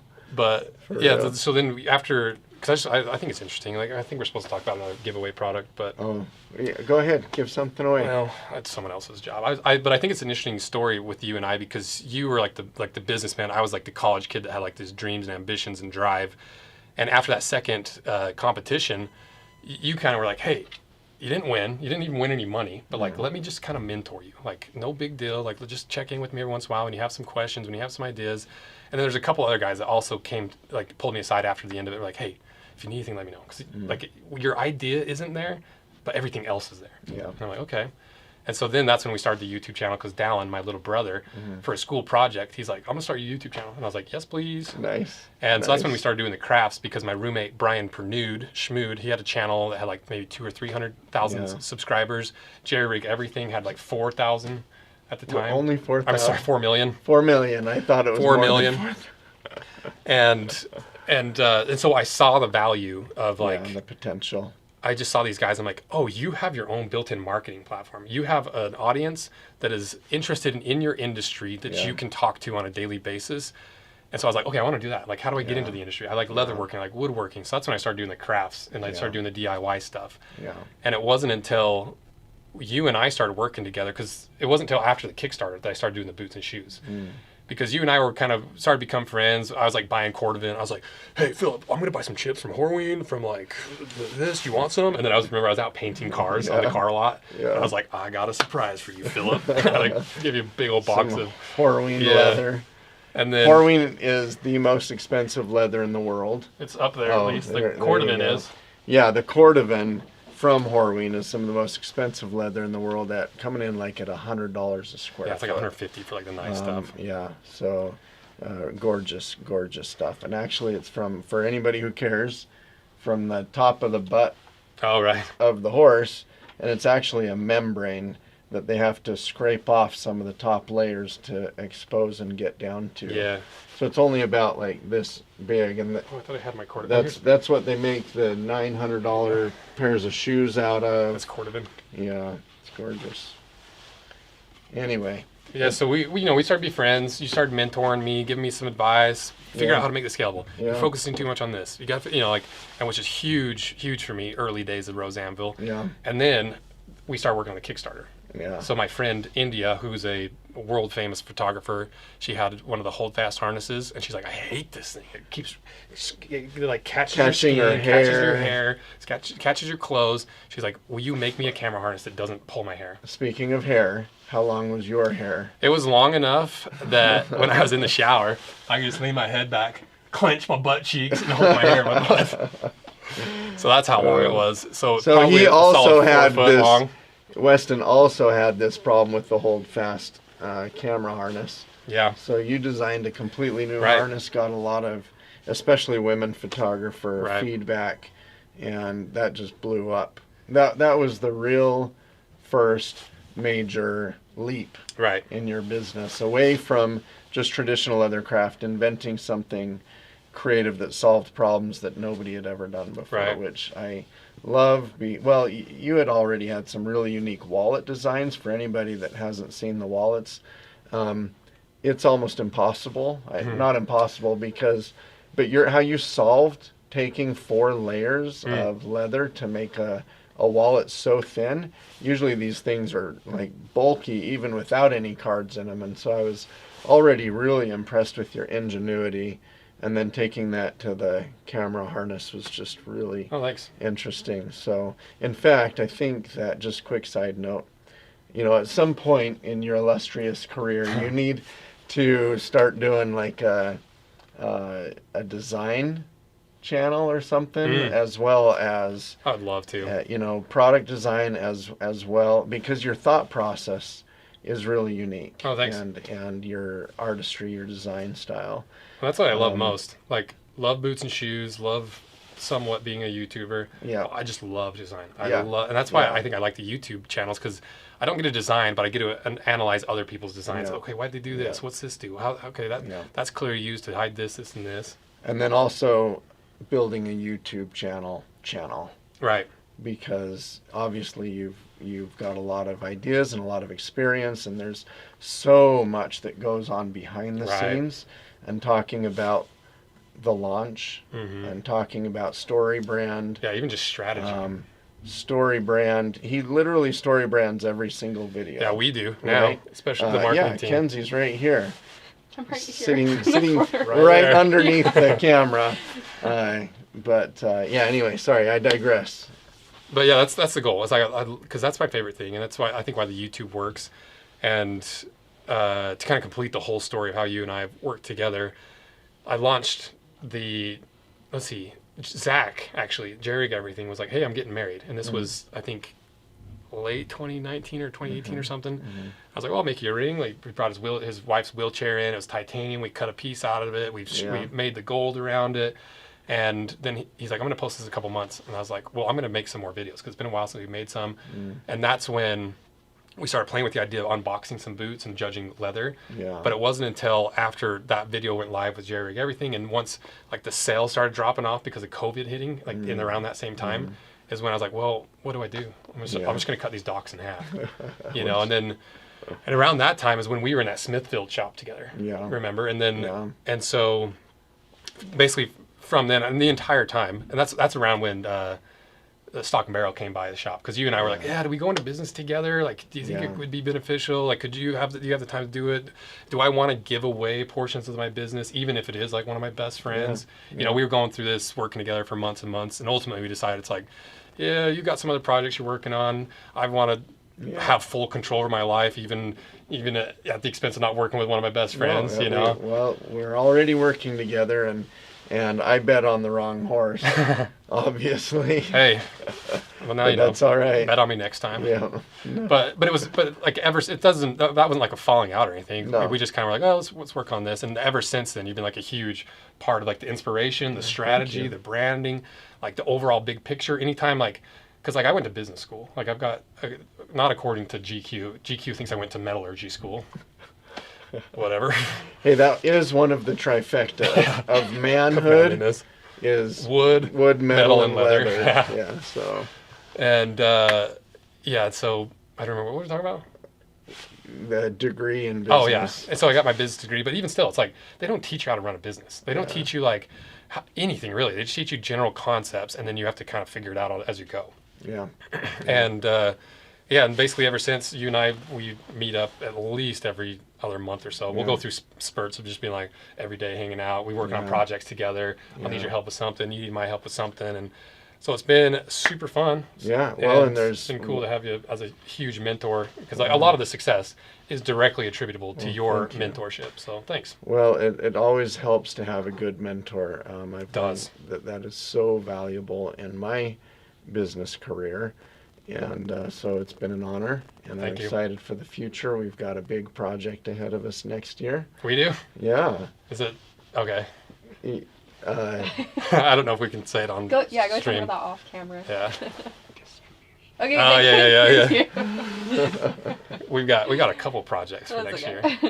But really, where are the mics? How good are right the there? mics? That expensive Rode mic pointed right at your face. We were whispering, and we were like, we can hear you guys whispering.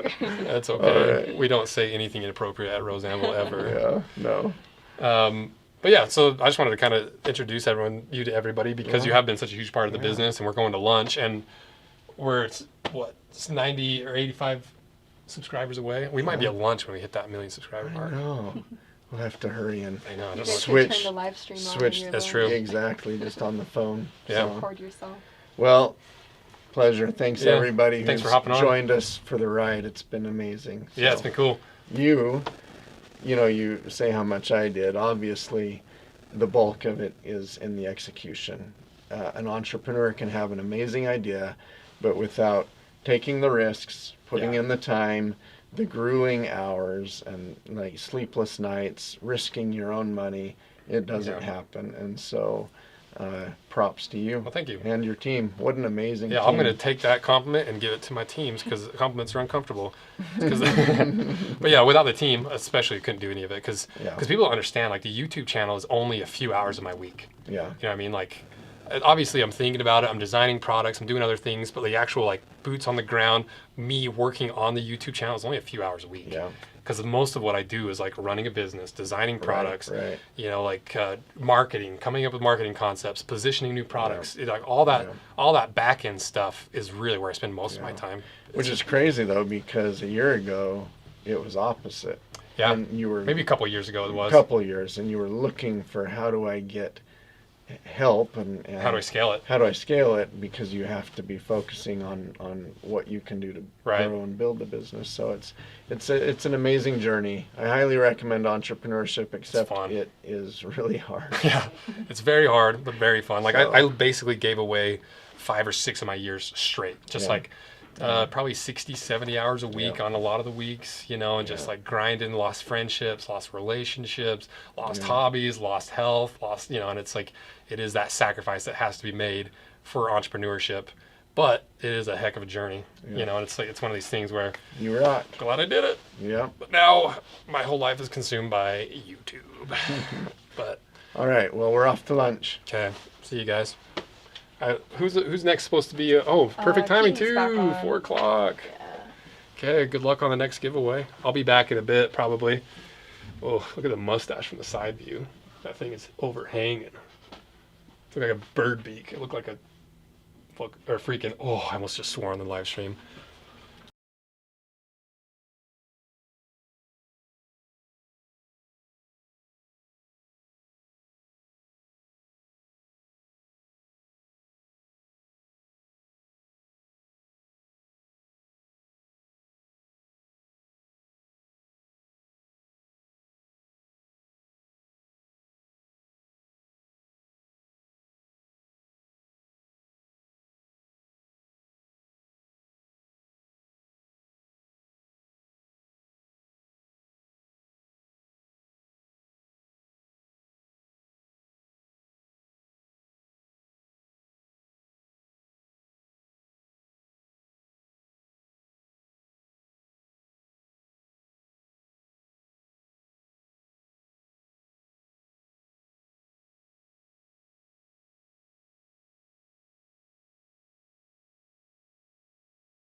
I'm gonna tell him.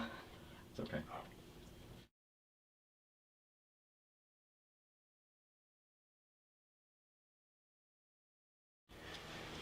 Shout out to JK for being on the live. Who else? Santa Cruz is on the live. Any other brands? Give us a little shout out. We'll shout you out. But what boots is he wearing? Vans with the boot breakers. Testing them in shoes.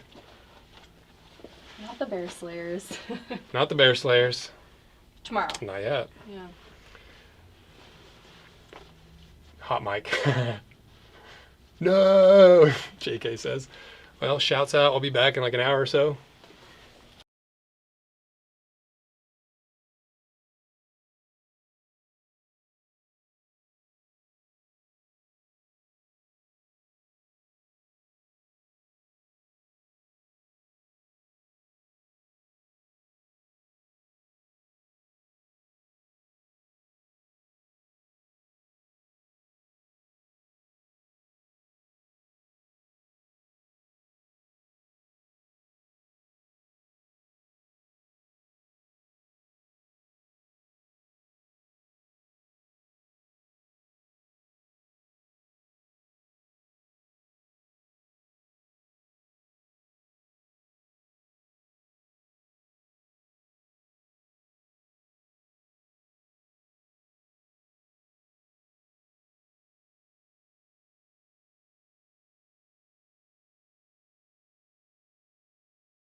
All right. Hello, everybody. My name is Keaton, and I'm one of the editors here. I've worked here for about 1.5 years. I do all the editing, or not all the editing, there's a few of us. Then I also do the tech side of things. But I'm here to talk about the giveaway. You don't care about me, you care about the giveaway. We are giving away 2 prizes every 30-ish minutes. The way you get chosen for these prizes is by being part of our limited edition email list. So we choose 2 people every 30-ish minutes, 1 person coming from the limited who's already subscribed to limited edition email list, and then another who's coming from the new edition. So if you've subscribed to the limited edition email list while the live stream's been going, we've added you to a pool for your name to be pulled. And the winners that we're going to announce are for the boot kit that Brody was talking about. And those winners are, for the existing kit is Scott Marquez, and then the new subscriber is Mark Avon Evans. And so if your name was called, we'll email you directly, and we'll give you all the information. You'll be able to choose the colors of leathers and all that fun stuff. If you didn't win, make sure you go shop at roseanvil.com. We just released a whole bunch of products. One of those products being our belts. So our belts come in 3 different sizes. You have the 3/4 of an inch, the 1 1/4, and the 1.5 inch, which I don't have here with me. There's also a fancier version called the Vintage Western Belt by India Earl. And the belts come in all of our standard leathers. But I think that's about it. We'll announce the winner about 4:45. We're about 70 subscribers away, so go ahead and subscribe. We'll get there today, hopefully before 6 o'clock, before we all clock out. So, good luck.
Let's go, 1 million!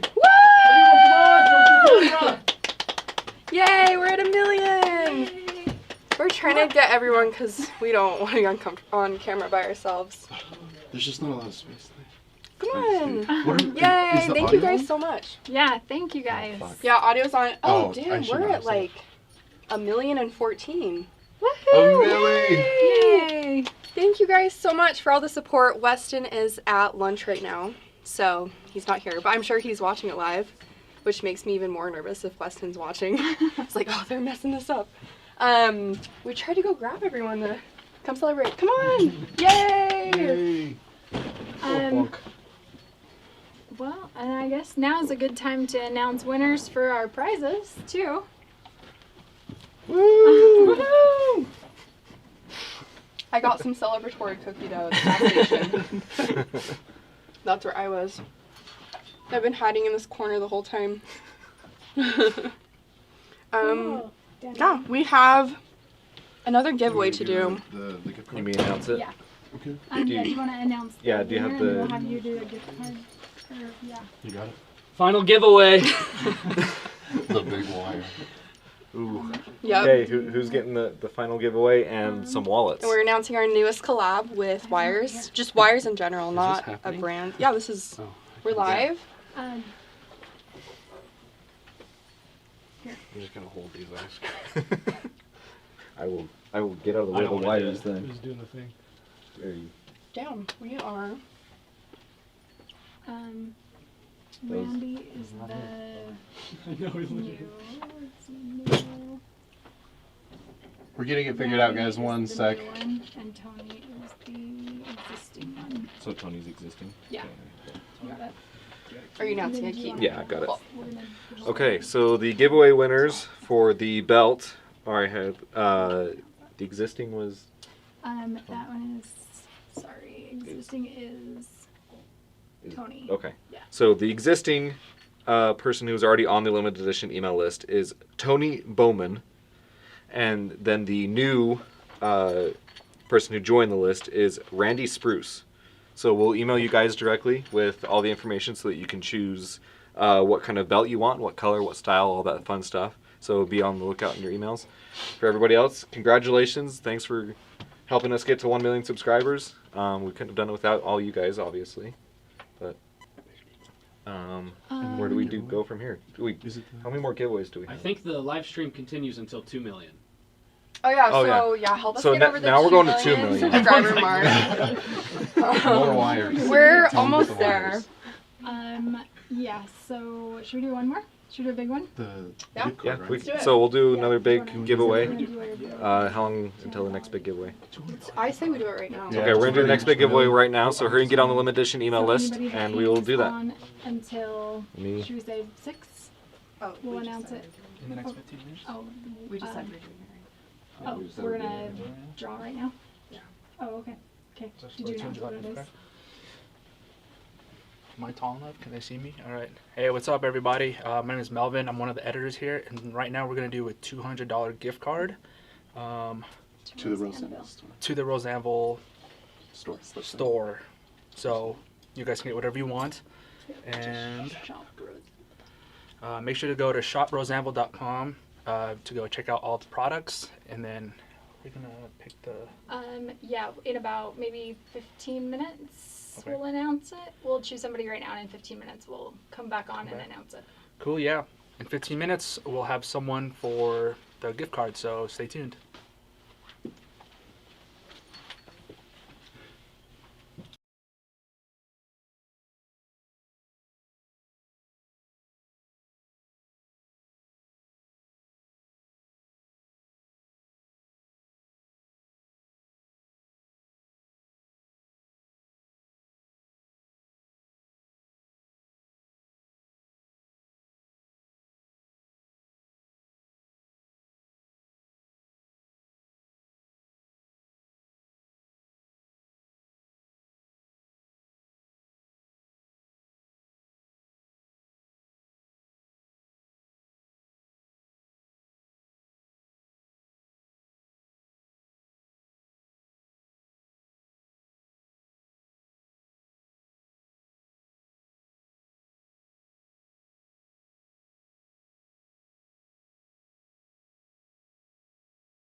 Right, cool. Hey guys, Daniel here with Rose Anvil.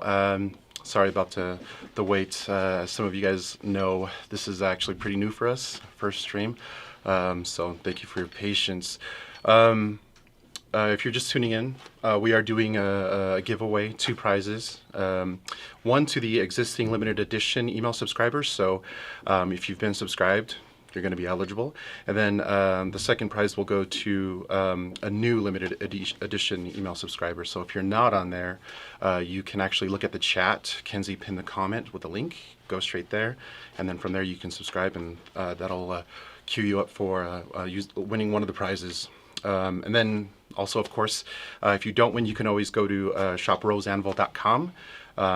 And you can support us there. So I'm going to go ahead, give you a little bit of intro about myself. We're still waiting on Weston. He's at lunch, in case you didn't know. He left earlier with Philip, and he's on his way back. So we're going to do another giveaway for this guy right here. This was the Claude? The Clayton. The Clayton. Yeah, so this is the Clayton.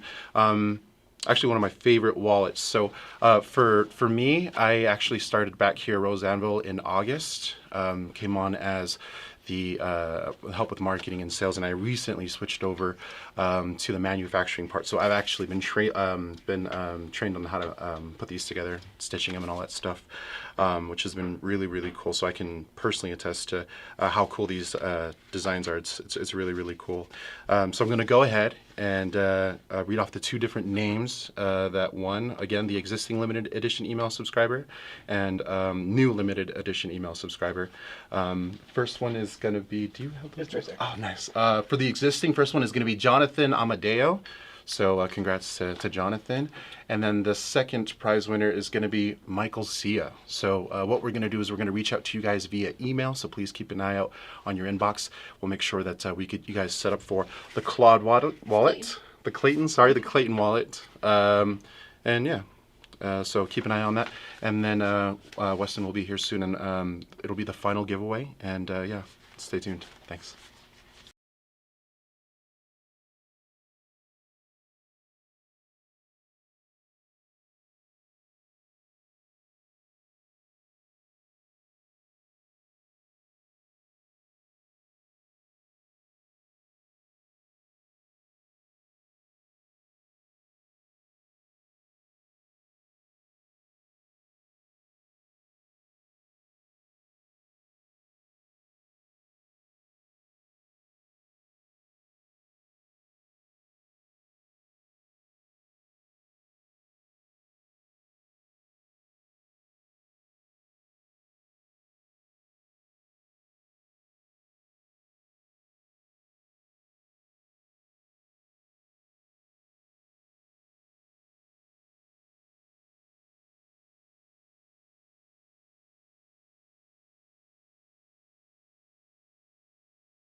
we missed it. We're working for 4 years for this. We missed the whole thing. Just kidding. We were watching the live stream. So, can they hear me? Are we live? Yeah. He's here. Just a few moments before people were like, "Where's Weston?" Can I marry you? I am currently single. Yeah, someone was like, "Weston, when are you getting a girlfriend?" Probably never. Now, if you're in Salt Lake, hit me up. 1 million subscribers. Come on. Can they hear me? They better be cool. They got to be able to hear me now, I want to right? hang out with both of you guys. So, well, we made it. 1 million subscribers. You want to come wave since you missed 1 million too? We were doing something. Actually, we were working on something because we can't tell them where we were. We're working on something that we will announce as part of the 1 million subscriber thing. Cool. So, but we can't tell them yet. Well, congratulations. Thank you. Super momentous day. And I'm sorry that I didn't know this was happening today until I showed up. We didn't know when it was And, going to pass 1 million. Yeah. You know? Yeah, you never know when. So I was like, we could take an hour, and then it would happen during the time. I will say one really good thing about Weston is he's a people person. He has a heart of gold. Oh, thank you. A lot of love, and relationships matter and It's mean true. a lot. So thanks for lunch. Thank you. Appreciate it. Appreciate all the work you've done with me over the last 10 years. Yeah. Congratulations. without you. It's exciting stuff. Thanks. So way to go, team. Woo! Okay. I'm not one for too much celebration personally, so I think we just kind of get to the other questions. I have a heart of coal, that guy says. Moby? Hey, they think you look like Moby. You know who Moby is? Oh, Look him up. Alright. It's a pretty good call. all right. You're doing the big giveaway. What's the big giveaway? In 15 minutes? This was more exciting than the Tyson fight. We're building a camera harness for Twister 2. I wish. Maybe they'll hit us up. Oh, okay. Hey, Weston, long-time subscriber here. Love your work. Thanks. This is me, Arnold. Actually, I feel like I recognize that name. You can ask them to ask questions. I can help with cable management. Thanks. Thanks, Janosh. If you had any advice to give anyone, what would it be? That's a big question. Any advice to anyone? I honestly think the biggest thing that's made my success possible, and you guys might have heard me talk about this because it's a common thing I go back to, is I was never the most talented. I was never the smartest. I was never the best at certain things. I never was the coolest. Never the absolute best at anything.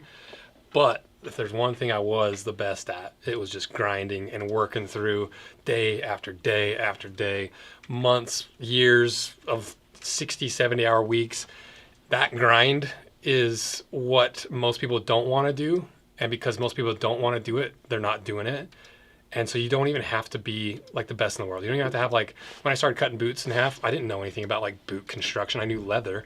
And that's why I was like, oh, it says they're Goodyear welted in these Doc Martens, so they must be, it's like, but because I was grinding before, and because I was like putting all my energy into it, I wasn't the most talented cobbler. I wasn't the most talented leather worker. I'm still terrible at being on camera. It's like, but that perseverance, that grinding, and what was that? How did Brody put it? Brody put it in a really good way. It was during lean. Do you want me to go get him? Let me think about what it was. Because there's like, I'm gonna go ask Brody. Will you actually go ask Brody what that like quote was about, like discipline versus something else, hard work or talent, discipline versus talent or something? The hole is bigger than No, the it's from a few. So pause on that one. It's a good quote. I can't wear my red backs. Hurts my Achilles. Any advice? I've worn them for months still. Bothers my Achilles. Sometimes it's just one of those things where like boots don't work for you. It's probably like rolling and hitting into your Achilles tendon. And there's not much you can do. Just keep wearing them until they soften up or they just don't work for you. It's like, that's just footwear. It's like feet are so different. When's the long hair coming back? My little brother's got about as long hair as I used to have. And his is way prettier. He's got like a nice balayage. He's got like a nice, he's also got like lighter hair. He's a beautiful man. congrats from Serbia. That's cool. Shout out to Serbia.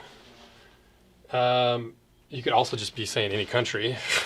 I don't know if you're from Serbia. Embrace the suck. That is a good. Oh, that's Demo. Shout out to Demo. Demo. He's got a pair of Drifter 2s. He's always posting about them and stuff on Instagram. I'll give you his username because he's got a ton of really good stuff. Did you find it? He can't remember it? He can't remember. He'll remember it once He's a wise sage. He does have a lot of quotes. Does anyone know that quote I'm talking about? Like the difference. Discipline, like, oh my gosh, it's I think it's like one of the Joe Rogan Sphere quotes. It's like discipline Luck is when you don't want to do it. Discipline and consistency. No, it's not that one either. That is a good one though. It's like discipline is iron sharpens iron, and one man sharpens another. Shout out to Philip. Oh my gosh, I can't find it. Hold on, I got two things to look up. I gotta look up Demo on Instagram. He's like, say it. He's like, say my username. It's like _DEMO. Let's hope that none of my notifications pop up. See those drifters? Those aren't even them. Where are they? Come on. There's a pair. Dang. I'm going to find this quote because it's going to drive me nuts.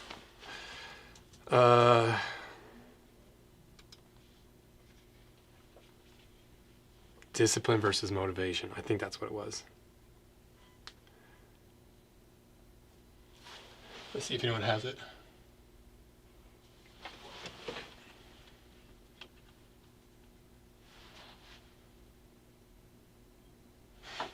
I don't know. There's a quote somewhere. But basically, the gist of what I was trying to get at is motivation comes from, for me, that side of like, ooh, I love creating. I love the creative expression.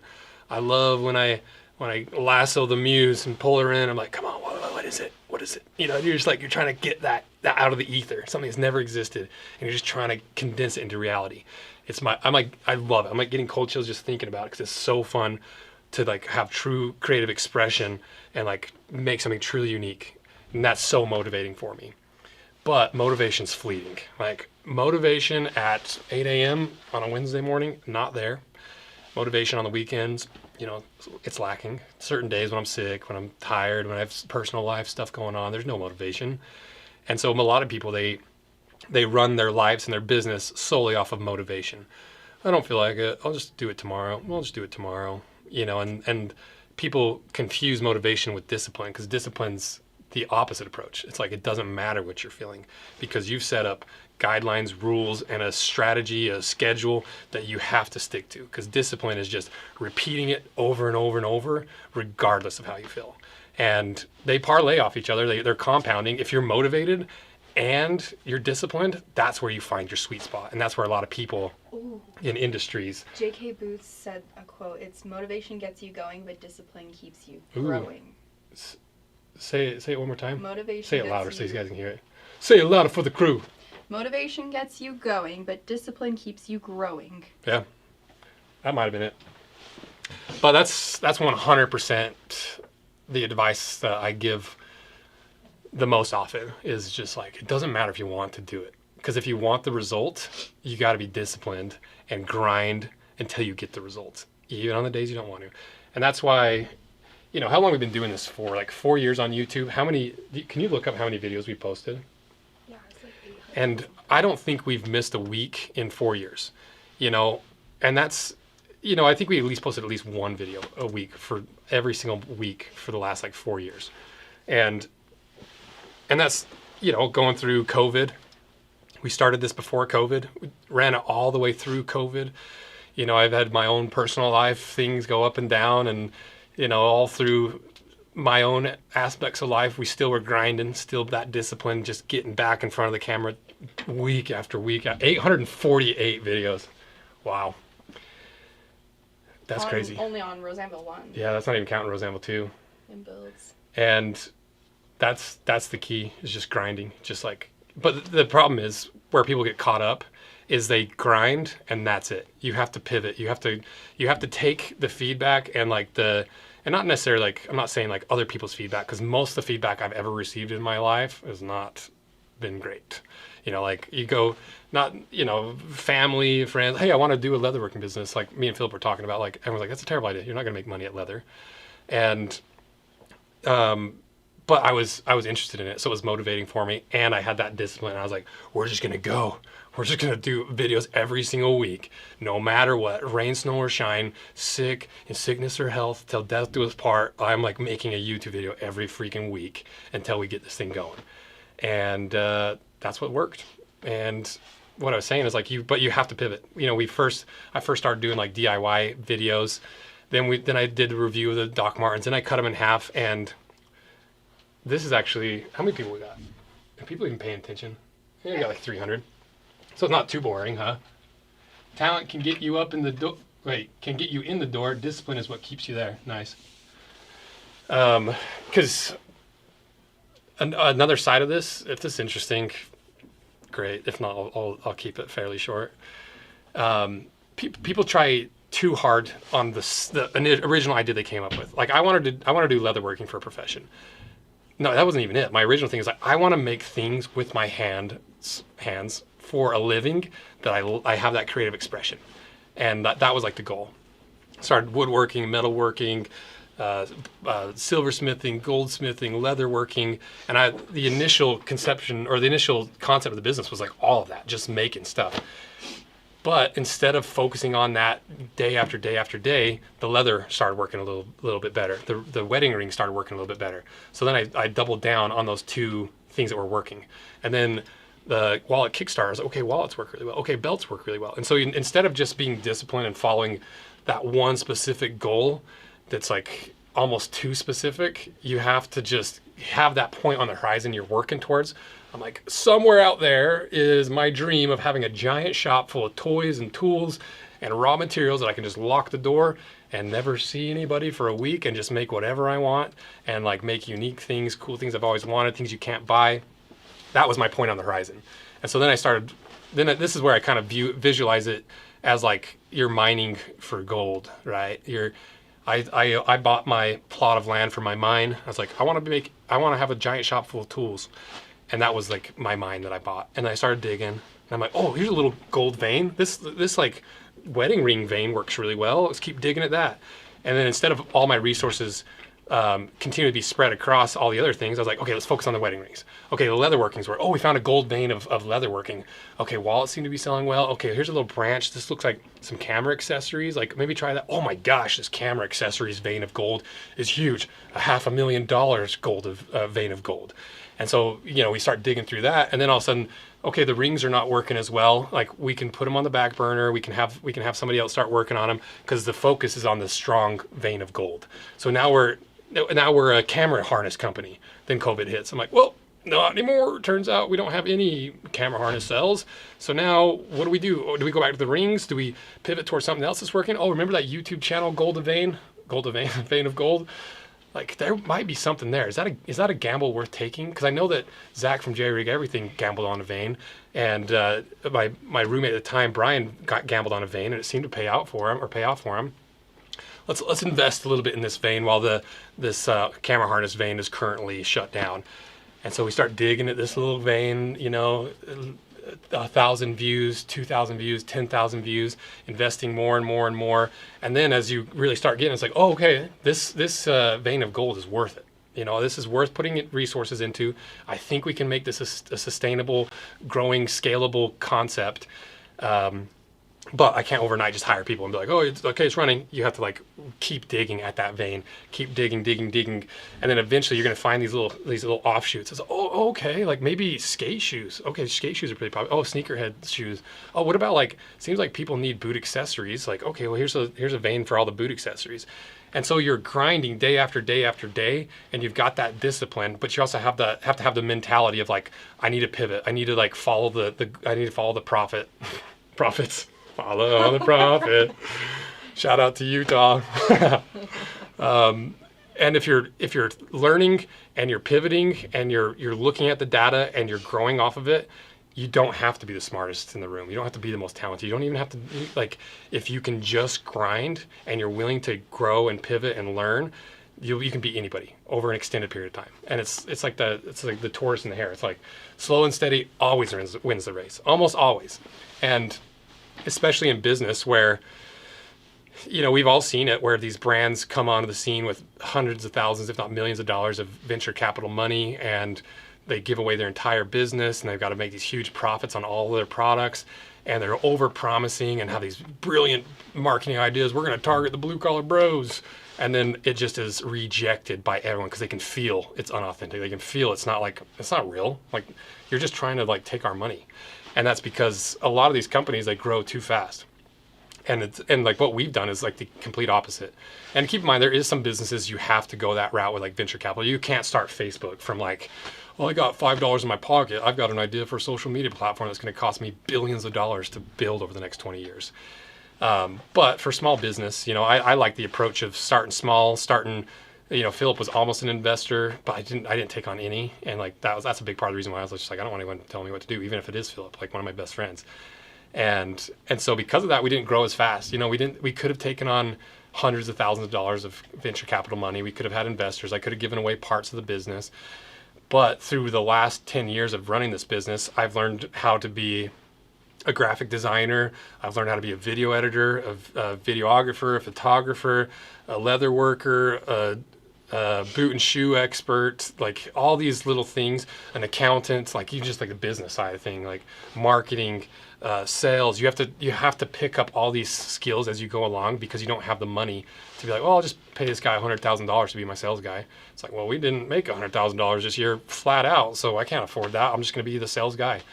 And then you start hiring, you know, and that's another aspect of this that I think is really valuable is when it comes to like following those gold veins, there's only so many things you can do in a day. And that's why like the YouTube is only like a few hours of my week, because we have so many gold veins that we're trying to follow and trying to like make this thing work. And with the right crew, as you slowly grow, it's like, okay, the production, for instance, was like the first one that I offhanded to a crew of people. It's like, I designed all these. I've been leatherworking for years and years and years. I can tell you exactly how to make these the best way possible. I'm going to train you guys. We're going to make these frameworks and these systems and processes so that you guys can make these at the level that we need to in order to sell them. Goodbye, light. Will you point that one down just to give us a little more light? Thank you. Not that I couldn't have done it myself, but sorry. Yeah, what? Oh yeah, so you just like, and then you find a solid vein, just point it so I got a little light on me. Yeah, there you go. Then reduce it just a skosh. Yeah, wherever you're at. You have people start working on the veins for you. You know, and that's why Taylor, he's, once again, not the most talented in the world. Taylor's a way better leather worker than me. He's way, way more talented than me when it comes to cobbling. And so you offhand it to the right people and they run it and they keep growing it, and you still have a lot to do with it. Like obviously I'm still designing all the products.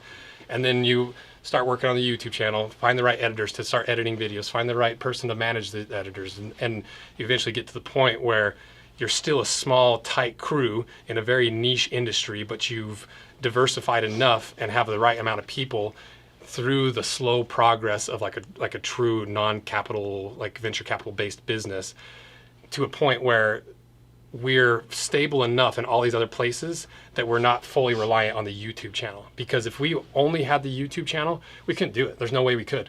Like, we make money off ad revenue, we make money off sponsorships, but when it comes to running an entire business and running and getting this to where we're going to be next year and really becoming honestly the foremost expert in the world for footwear, you can't just run off ad revenue. It's not possible. There's not enough money in it. And we could barely run the business. It's fine. Don't worry about it. We could barely run the business off of like, yeah, we really couldn't run the business off of just ad revenue.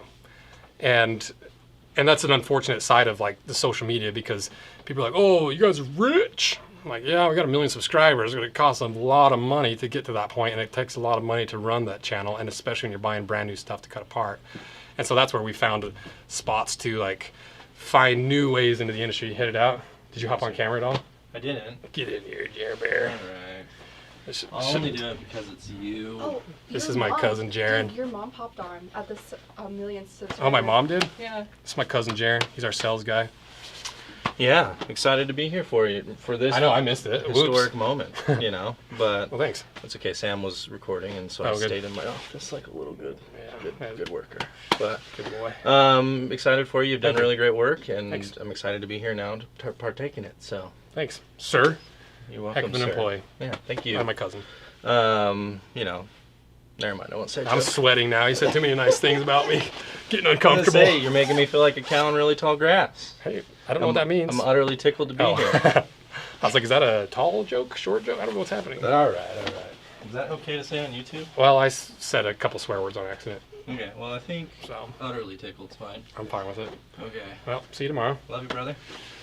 What will they talk about? People have said how your business is patinaed nicely. Ah, that's an interesting way. Yeah. Yeah, because that really is what it is, right? Like instead of like investing in cheap, fast solutions, we invested in like the right old school way of doing it. You know, and it's not a bad way to run a business where you've got like tons of venture capital money. It wasn't how I wanted to do it, and it doesn't align with my goals because 10 years from now, I don't want people telling me like, hey, you got to make that money. It's got to sell more. You always like, we own part of this business. We need our dividends. I'm like, how about no? I don't want to have anyone ever being like, you need to make more money for me. I'm like, I'm good. And so that's how we've done it, and just slowly diversified out so that we have enough little footholds in the industry that like when the YouTube channel, you know, when it drops down in views like it does every single Q1 and our ad revenue drops to a third of what it is because you just can't be consistent with YouTube. You just can't run a business off of that. And so we've had to diversify, which has forced us to grow in ways that we wouldn't have if we weren't forced. And so that's kind of how the business works and how we've got to where we are and some of like the basic business strategy that I've utilized, and it's worked very well. And I think that answers your question in about a 15-minute conversation with myself. People are wondering where Toaster is. Toaster's at home because I'm tending Taco, and those two little monsters, they're a holy terror on the entire crew because we got 15 people in the shop and there's not a lot of room. And on a day like this, I was like, I'm not bringing the chaos of both those cats in today. What's the other question? Well, not question, but then Oh. we can announce this. Do you want to give away? We'll just Just do one, or you we do two. That's fine. Those are the winners. and then you pronounce this like that. Okay. So, announcing the $200 gift card winners.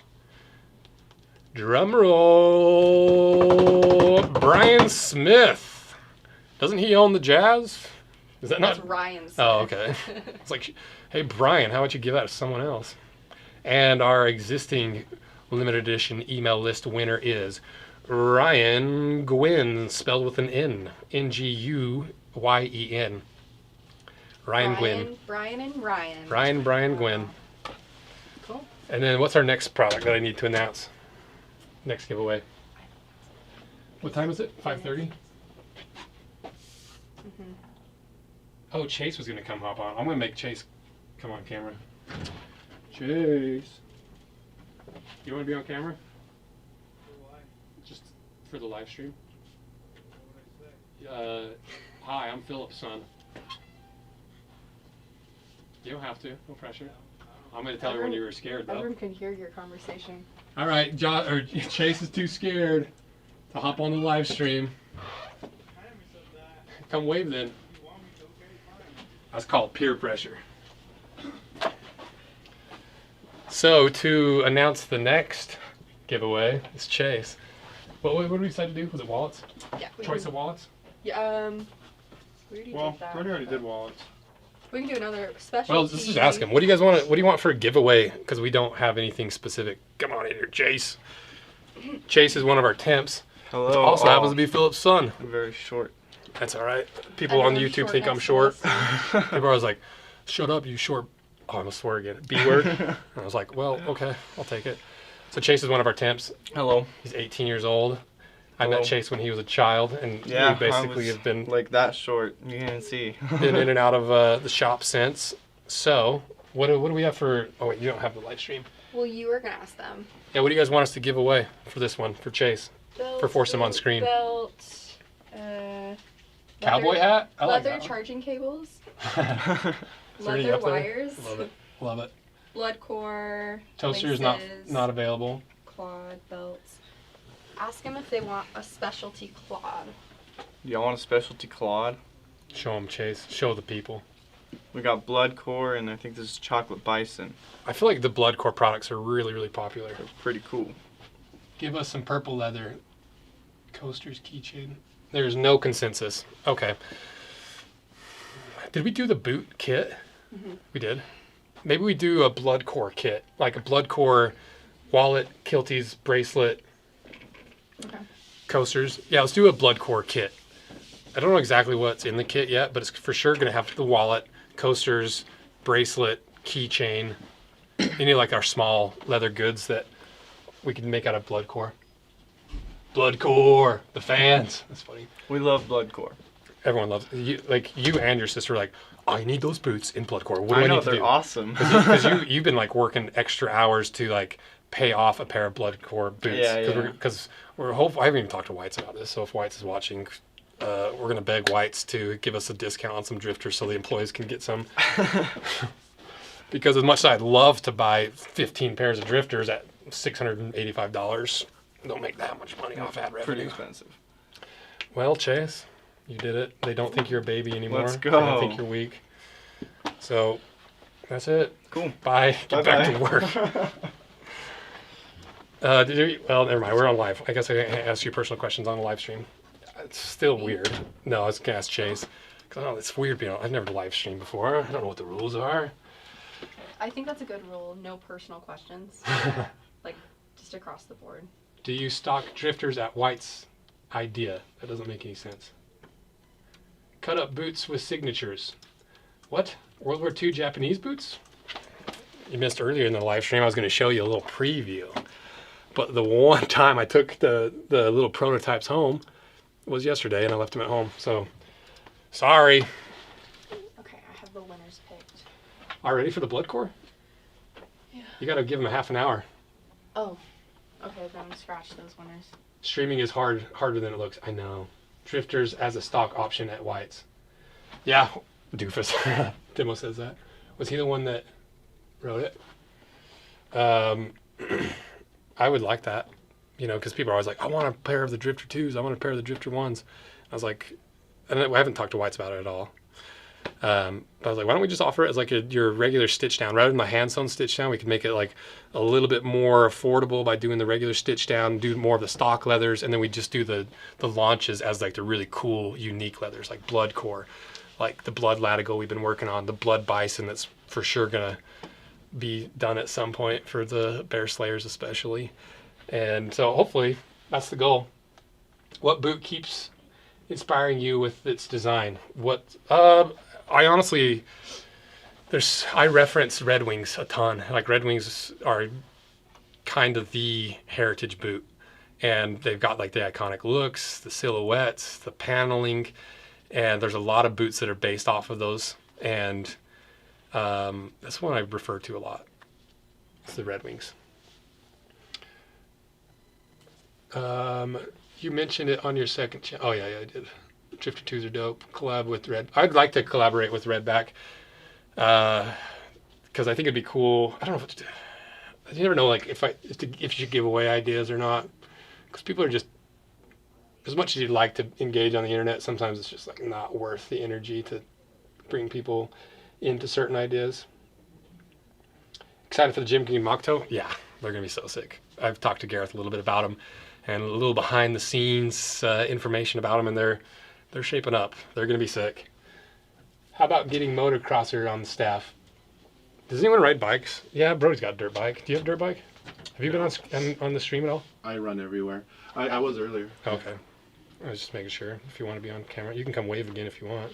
Sure. Plug your own social media. This is Daniel, the only person in the shop that's taller than me. Yeah, we're missing the third guy, which is the big homie himself. We call ourselves the Big Boy Brigade. Triple B. Taylor, if you're at home, I don't know if you're home, but he's probably watching it. Shout out to Tay. Tay. the third member. Tay, yeah. Jay and Sam are Jaron and Sam are honorary Big Boy Brigade. They're not past that 6 foot mark.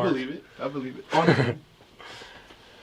Let's see. Thoughts on Thursday showtime. I like watching movies on Thursdays. It's a terrible joke. I don't know what Thursday showtimes are. It's probably one of their boots. Collaborate with Danner on a mountain boot. I'd love to collaborate with Danner on that. I've talked a lot of trash though. You know, it's like, it's what we do. And there's been plenty of brands that are like, we're not working with you. Do you remember this video you made? And I'm like, well, yeah, but it was like 6 months ago. So like, let me do a cool collaboration. Someone said, how many Aggies are on your staff? 1, 2. Who else is an Aggie? Did you go to USU? No. No. Sam's USU. That's 3. Brody? Brody went to, well, I don't know if he went to USU He lived in full time or he was up there, so he's an Aggie. Who else? Sam? What? Who else is an Aggie? I don't know. I only know myself. Tay's not. Jaron's not. None of the editors are. Didn't Skylar go to USU? No, he's from Spokane. I think he went to No, USU. I think he went to BYUI. Oh, that's what it was. Yeah. 4.5. BYU Idaho's close enough to USU. I watched Weston's first business competition. Yeah. Did you talk about anything about you with the channel? I don't know. You don't want to? Okay, that's fine. Kenzie's been a part of the business since like day one. Her and I were like in marketing classes together, and then we both were like in the business competitions together. And Kenzie's worked on and off with the business for like 10 years now, and behind all the graphic design, all like the what is it called? I don't know. That's your job. The aesthetic, the aesthetic of all the launches and products, branding. And she does an awesome job. So but if all that's her. You guys hate it, I am not the one that does it. Yeah, all the ones that are terrible were me. Yeah. That you don't like. Mm-hmm. What other questions? Yeah, a lot of Aggies. You'd be shocked because J-Rig Everything. He's an Aggie as well. I went to school with him. India, my friend that we did the camera harness with is from USU. My good buddy Jay's from USU that you've seen on the channel a bunch. My brother went to USU. It's just a lot of like that year of USU. There's a lot. Well, even like Crumble. What's his name? Sawyer. Yeah. Sawyer Hemsley. Yeah, I think his last name. He was our student body president when we were there. Shout out to Sawyer. Yeah. I wasn't friends with like super tight friends with Sawyer. Just acquaintances. For very, very different in a lot of ways. Shout out to Sawyer. Good cookies, bro. If they remember our collab with Schmood, he was in it. Oh yeah, Schmood was up in USU. Yeah. Yeah. Actually, that's kind of how I met you. Through Schmood? Yeah. Yeah. I art classes with Brian. Oh really? I thought we had been marketing class. We met independently, but. Oh yeah. But then was like we all knew each other. That's who we really ought to give a shout out to is Eric Schultz.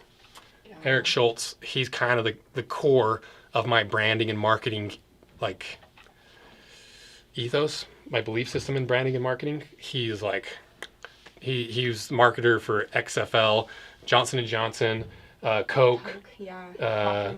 It's like a huge marketer. He's like one of the most successful marketing people of all time. And he like lived up in Logan. So he's like, yeah, I'll teach some classes at USU. And so we just happen to have like one of the best marketers in the world as a as our professor that also kind of took me under his wing and was like, let me show you how to do this. It's like, hey, we didn't talk about this in class, but this. And going back to what I was saying about Philip is like mentors or everything, because it's like that Isaac Newton quote, standing on the shoulders of the giants. It's like if you're starting from ground zero and you refuse to take advice and learn from the people that have done it before, you're screwing up. You gotta be willing to be like, I don't know what I'm doing. What do you think I should do here? I'm an idiot. So you're smart. Tell me what I should do. And mentors are everything. Shout out to Eric Schultz. He's the best. Let's see. Someone said an Origin collab would be sick. Yeah, we've never even talked about it. We should. We just never got around to it. Kersoti. I don't even know how to say that name. K-E. I lost it. Oh, I lost it. Oh, well. So besides the lack of discipline, what would be the biggest pitfall for a young entrepreneur?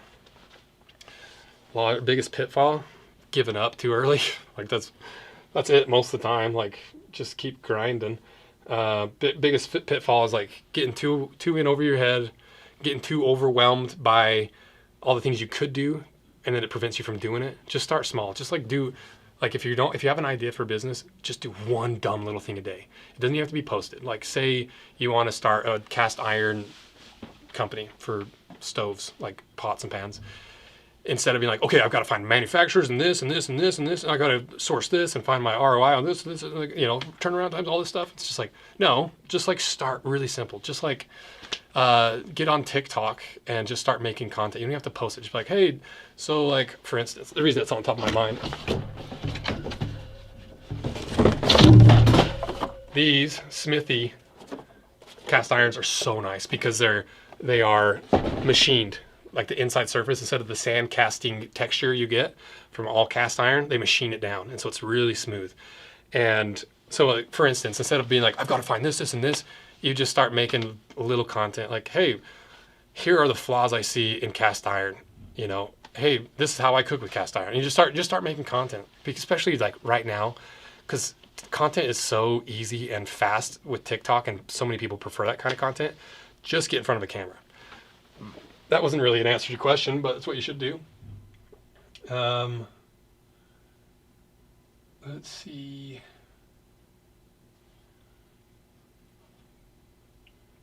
Thoughts on doing bracelets or other wearables? We have some bracelets. We got those knot bracelets. But I got this little bracelet. I found this guy forever. This is from what was that? Jewelry company, Clocks and Colors. I lost it for like 3 years. Finally found it. I'm not a big jewelry guy though. I don't wear rings because I work with machines and it's bad and dangerous. Yeah, any kilties for the Jim Green collaborations? Yeah, we just need to have them send over some leather.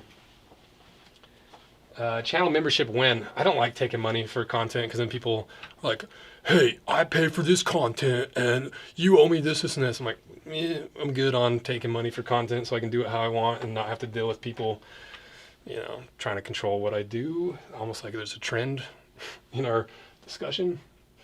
Your free spirit. Watch straps. Once again, I don't wear watches, so I'm trying to get Grant to make some watch straps because I don't wear watches. But we will if there's enough demand. It's just hard for me to design things that I don't care about, and so I just never do. So maybe I just need to find some watches I like. It's a safety thing. Ever use a bandsaw? You don't want it cutting at the top of the blade. Yeah, I hear what you're saying, but everyone's a bandsaw expert, especially for cutting footwear. When I'm like, I know what I'm doing. It's fine. I'm for sure the person that's cut the most footwear in half with a bandsaw that maybe has ever lived in humanity. So I'm like, I think we're okay. I'm traditionally trained in woodworking. I know what I'm doing. Could we be safer? Sure, but we've never had an accident, and I'm not too concerned about it. And this may be an answer to some questions that some people have. Why don't you just put it all through the bandsaw? That's a safety reason, because if you've ever run a bandsaw through anything other than wood, things will catch in it and just rip into the machine. It'll bend down the little base plate. It'll clog it up. It's really dangerous. It can rip your hand into the saw. And so we cut it first. So we're just cutting through the sole because the sole has a hard plate to resist the pressure of the bandsaw coming through it, whereas the upper up here above the base plate is going to be pulling down and it's going to be ripping your hand into the bandsaw blade. And we just cut the laces because people initially got mad at it, and I was like, okay, well, I'm going to cut every lace for every boot I cut in half and shoe. And so that's just more for fun, and we just like playing with people, and they're like, this is such a waste of one shoelace. What is wrong with you? And I'm like, what do you want me to do with one Nike shoelace? You can buy them for like 10 cents. But it's mostly just for fun. We like seeing those comments. Dad's in the chat. My dad's not, for sure. I don't think he knows how to. He was watching the stream though. He sent me a text congratulating me. Shout out to my dad, Quentin. I saw your mom on there too. Oh, my mom was in there. Oh, so maybe they did make it. Let's see, what else? I was answering a question. Oh, I think it was safe. Sorry, Kim E. I was just half joking anyway. Has there been companies where you were not impressed with their product, but they've reached out to you in a positive way? Yeah, actually, I think, Adams, I think that's what they're called. they did the MKBHD collaboration. I was like, this shoe is like 3 times the price it should be. MKBHD should be embarrassed. Adams should be embarrassed. And they reached out and were like, hey, can we hop on a call, talk? I was like, is it talking that we're going to do? Because if so, I'm okay with that. And so we hopped on a call with them, and they just kind of like, hey, here's our like side of things. Here's what our goals. Here's like what we think of your feedback and why we decided to go certain routes. And you'd be shocked at how many brands are willing to take harsh criticism very well. And there's other brands that don't, like Quality, QLTY. They copyright struck one of our videos because we had like in like 3 seconds a tiny little clip from their website that had a video running, so they copyright struck it, and they got it taken down. And I'm like, that was the dumbest thing you could have done, because now it's like that video is only going to get like 20 or 30,000 views, and now I'm like, well, you got it taken down, so I've got to re-upload it, I've got to change it, and maybe we'll talk about the situation and why. And what happens when brands, not like we're going to punish them, but like it's just an interesting angle of it. Like, how does a brand get content taken down? How do you respond when a brand does this? Were we wrong about anything? Because they clearly disagreed with some of our positions. So maybe we'll reach out and be like, all right, what did we get wrong? You know? So they should have just let it like float off into obscurity, but they didn't. And so that's what you get. Spite, lol, yeah. You got to have a little spite in you to get that. It's not the motivation that feeds off spite, it's the discipline. Did you get that cool YouTube plaque for 1 mil? No, we didn't get the 100,000 plaque yet. Dude should have a Guinness World Record. Thoughts on Truman boots? The video's coming out, I think, next week. The mock toe.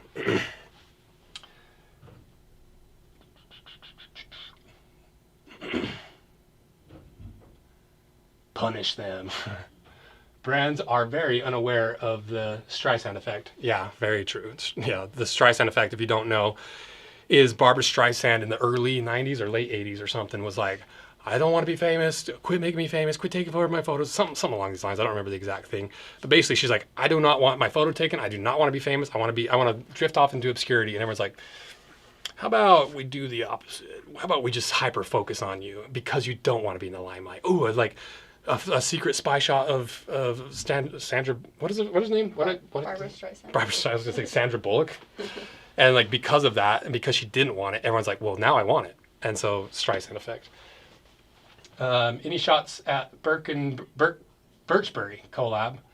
Yeah, I like those guys. It's just, you know, they're just like cemented together cup sole little sneakers, and if I don't find a unique angle that I'm like, ooh, I could do this with this brand that could really make this part of the industry different, and I just haven't thought of anything that would align with Birchbury. But there's so many things that I like want to tease, but probably shouldn't. It's all just like flashing in my head. You're like, what should I? Because we're working on the last, and it's gonna be cool. It's not gonna be this. It's not going to be this.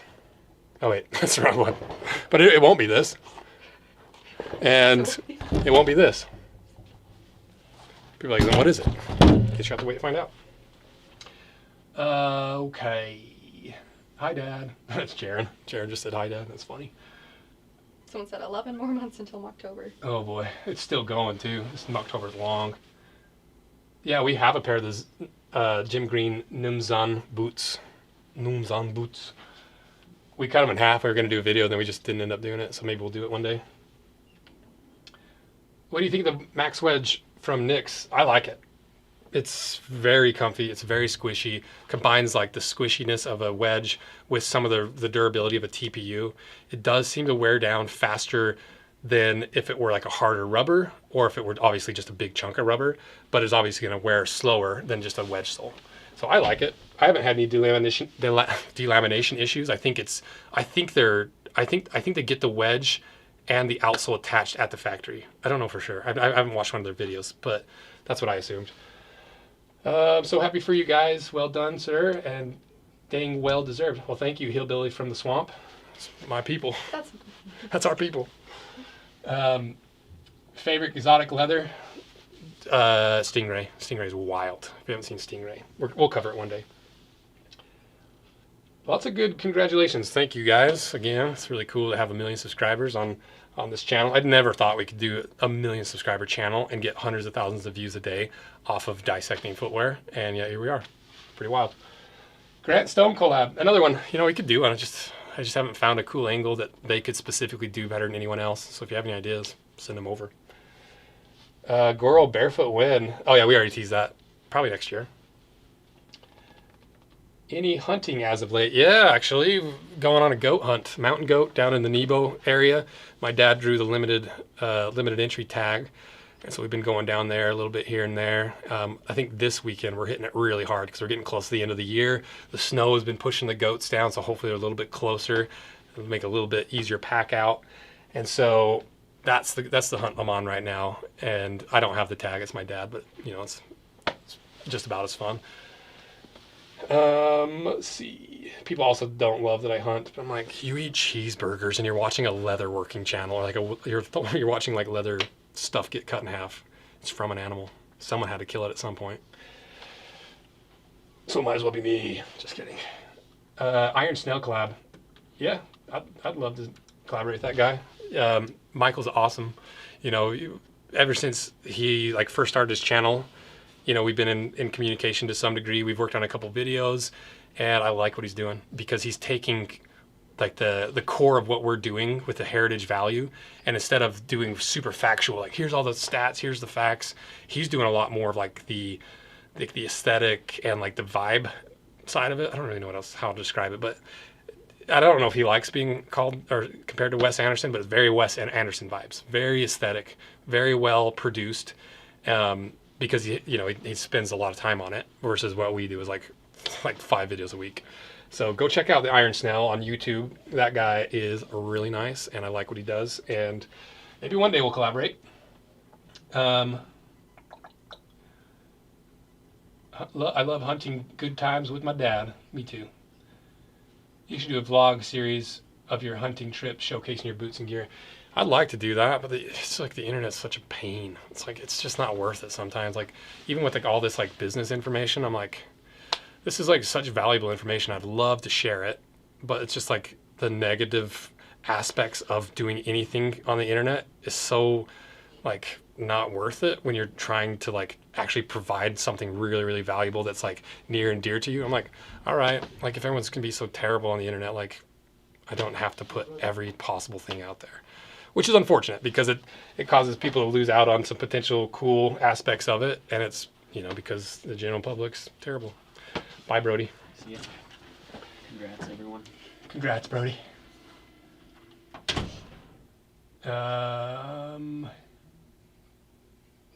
Yeah, Drew's boots. I'd be down to collaborate with those guys too, but once again, it's just I'm not going to do a collaboration unless it's something truly unique and different. Like we talked about not the bear slayers, but the. Are you looking for those? There they are. Beautiful. That was something that's never been done before, and at least for the price point, right? Well, honestly, we're going to do a video comparing it to the other wide toe box lasts to show you. But that's the stuff that gets me interested. Something that's not been done. Something that only Jim Green can do. That's where I find the sweet spot for collaborations. Chelsea Uggs with Goro called Chugs. Yep. Yeah. We've worked on it a little bit. You read my mind. Yeah, that name's a good one.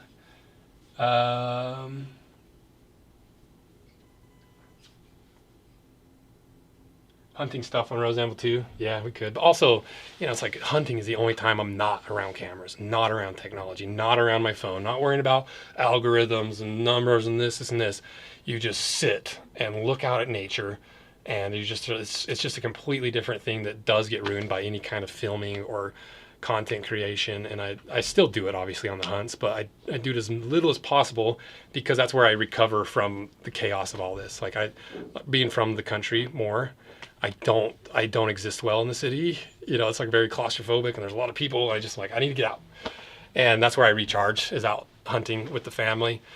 And filming would ruin it for sure because it's just grounding. One of my favorite things is you get so involved in these little worlds that don't even exist. I'm talking to a camera in a shoe rack right now, but obviously a few hundred people or 300 people are watching it. but it doesn't feel like it. I'm just sitting next to Kinsey, you know, and it's like, but because it's this weird little microcosm that doesn't exist, there's like all these views going on every single day. Like people on the internet view me several times more in a day than anyone around me views me. Like I exist on the internet more per day than I do in reality.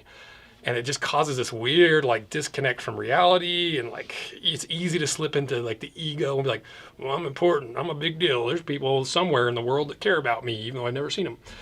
And so it's a nice reset to get out in nature and be like, oh, at the end of all this, it's just survival, you know. And obviously there's love and there's all these other good things that come from it, but from Maslow's hierarchy, it's survival. And like just having that reminder, being out in nature and be like, all this BS that I'm always so concerned about, all these people, all these brands, all this, all that, it's just a means to an end to get this, the peace, the like that centering inside of yourself of like understanding what you're actually doing and why. Hunting does that for me, and so filming would suck. Okay, I'm gonna convert everyone to hunting eventually. You converted me. It's fun. I haven't even shot an animal. I'm trying to remember the last animal I shot. It might have been that big elk in the back. I got that on the Pavant. If anyone from Utah, or I guess outside of Utah, if you're interested in hunting, it scored like 375 on the Pavant region last day of the hunt, and it's that big European mount in the back. I think that was the last animal I killed. I've tried to kill several bears, but they're sneaky. There's so fewer predators and prey. You and Iris Snell should do a wax jacket. Yeah, that'd be cool. Outdoors is awesome. Any chance of backpack for a backpack that will last a lifetime? Yeah, I've got some ideas for a little backpack. You know, we've also got some ideas for like a camera bag, but it's tough to find something that's not just like, that hasn't been done again, you know, and to make it at a price point out of the highest quality materials, but people can still afford it, because if it's like a full leather bag, it's gonna be like $600, and like, yeah, it's just at least $600, probably closer to $1,000. So you headed out? Yeah. Bye, Melvin. I'm just gonna say goodbye to all the employees as they go out. I do landscaping. Oh, recommended for New England winters. I don't know. That's a good one. Go watch the Winter Boot series. There's some good options there. Don't trust the Sorels for sure. Grounds me real quick. Brophy, the Merrill Moab Velocity. What is the best way to get in touch with you guys? Just through the website. I don't answer DMs much. It takes a lot of time. So usually you got to go through. Our new chat box. Oh, we have a new chat box? Yeah, chat box? That's, right, yeah. Chat box on the chat bot? Chat bot. So it's not a real person, but box that pops up. I don't know. And then you just hit us up in the roseanville.com. Yeah, roseanville.com, and there's probably a contact page, but it's just hard to take. People want to talk, and people want to have their opinions heard and as much as I want to be super involved in communities and stuff, it's just like it's tough. It takes a lot of time. It's not my favorite thing to do either. You know, I don't like being on the internet that much. I don't like. We do see everything that comes through, and yeah, I usually look at all the requested, just because there's a lot of good boot and shoe recommendations that come through there, or sometimes there's like important stuff, or like Action Bronson reached out in DMs, and I was like, give me a week to process this, because like Action Bronson hit me up, like, I don't know what to do with this. So I just like, hello Action Bronson, or hello Action. I don't know how to act around, you know. And I'm like, what do I call you? Yeah, so I'm despite being on YouTube, I'm more of a reclusive person when it comes to like work. Socially, I'll be more social, but like ideally I'd just be in my shop making stuff and not having to deal with anybody. Let's see. Oh, it's time to announce the winners too for the Blood Core package. See ya, Chase. See ya. Oh yeah, Blood Core package. Yes. Blood Core package, which includes the wallet, clod, coasters, keychain, and if there's anything else, we'll include it too. So the winners for that half an hour. Where's the cat? He's at home.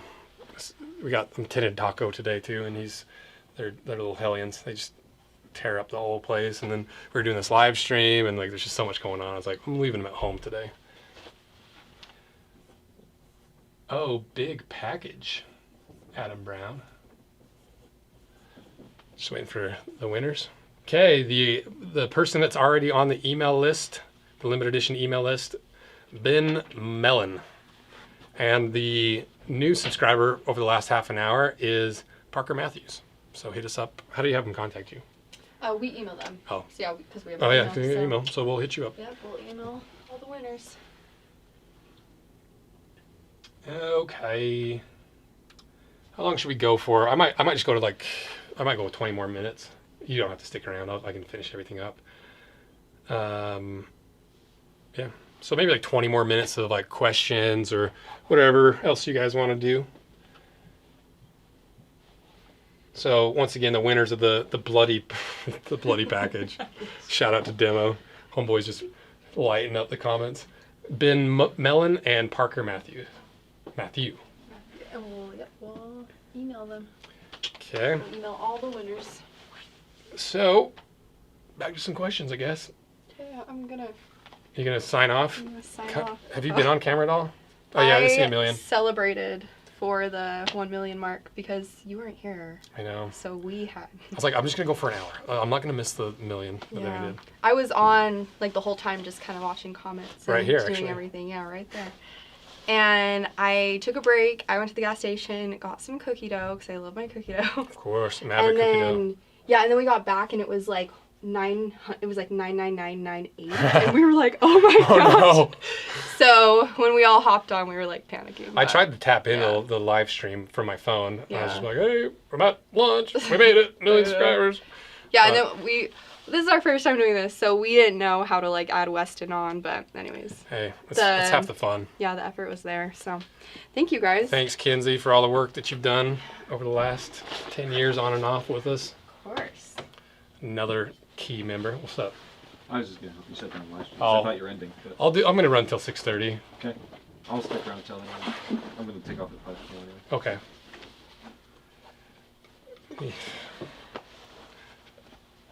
Okay. More questions?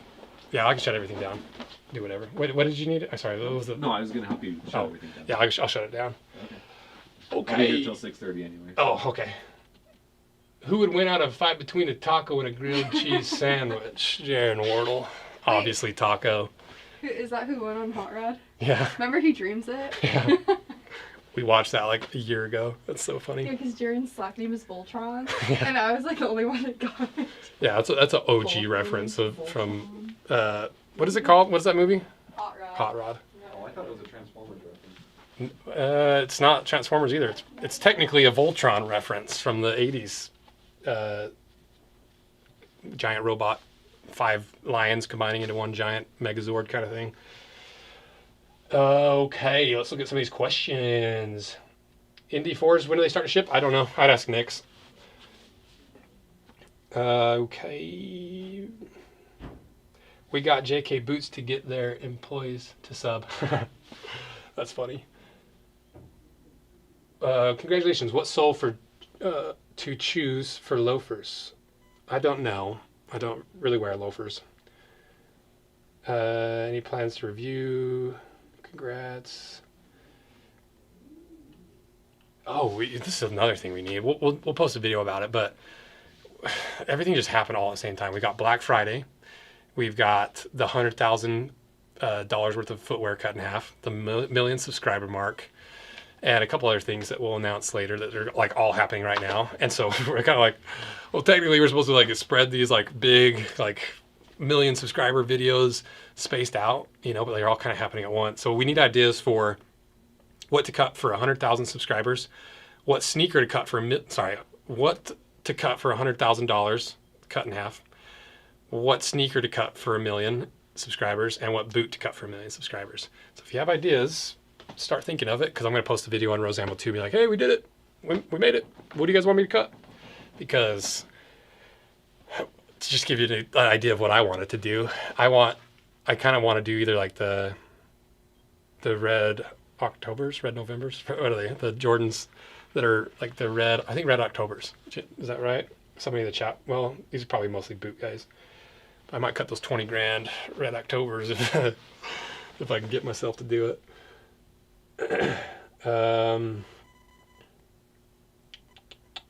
see. The new Transformers is awesome if you haven't seen it. I haven't seen it. I do like some anime and some cartoon though. It's part of appreciating Japanese culture. It's just the finest. Everything comes from Japan, like the most attention to detail, most unique culture. Like I love Japanese, pretty much everything, including anime. Not every day, but every once in a while.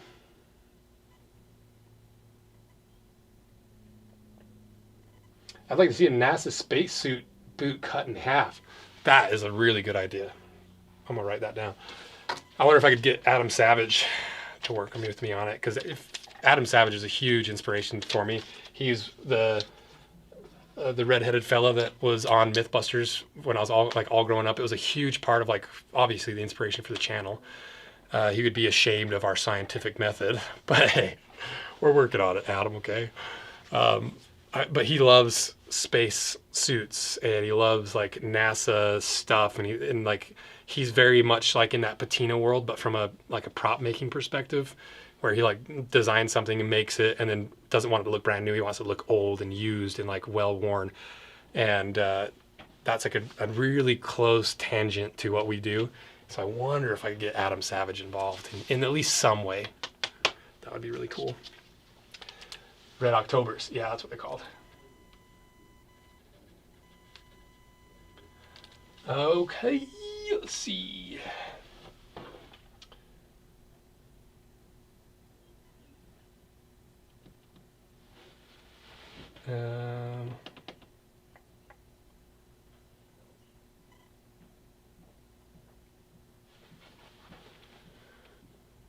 Jaren's going to reach out to NASA. Have you ever thought of doing more interviews with owners, industry people?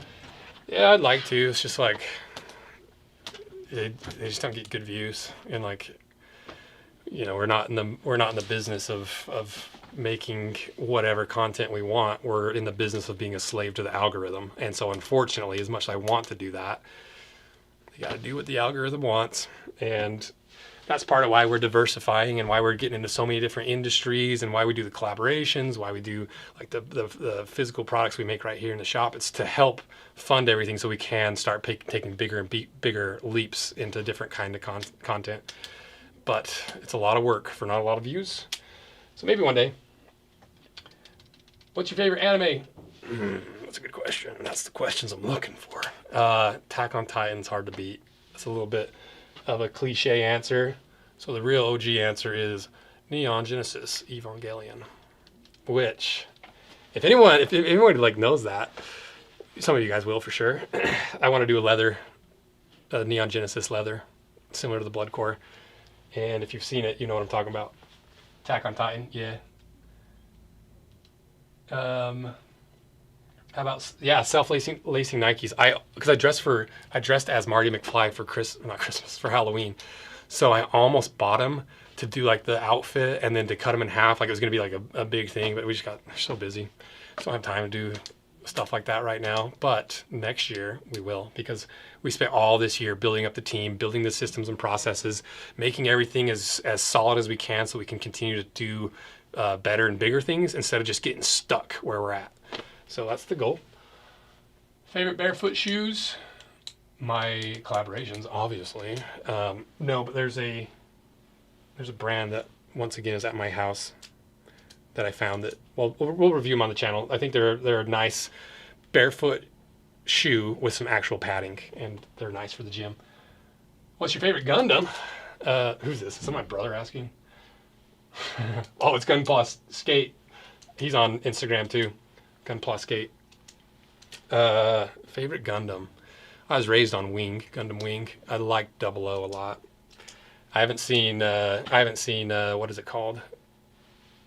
The Witch of Mercury, Barbados Gundam thing. I can't remember what it's called. Iron Blooded Orphan. I haven't watched that one all the way through. I don't get to watch it as much anime as I'd like to. Okay. Neon Genesis leather would be fire. Yeah, I agree. Like how this just turned into an anime live stream. JoJo boots, that's a good one. Yeah, we'd like to do more on Rose Anvil builds. But once again, it's like you just got to playing the algorithm game.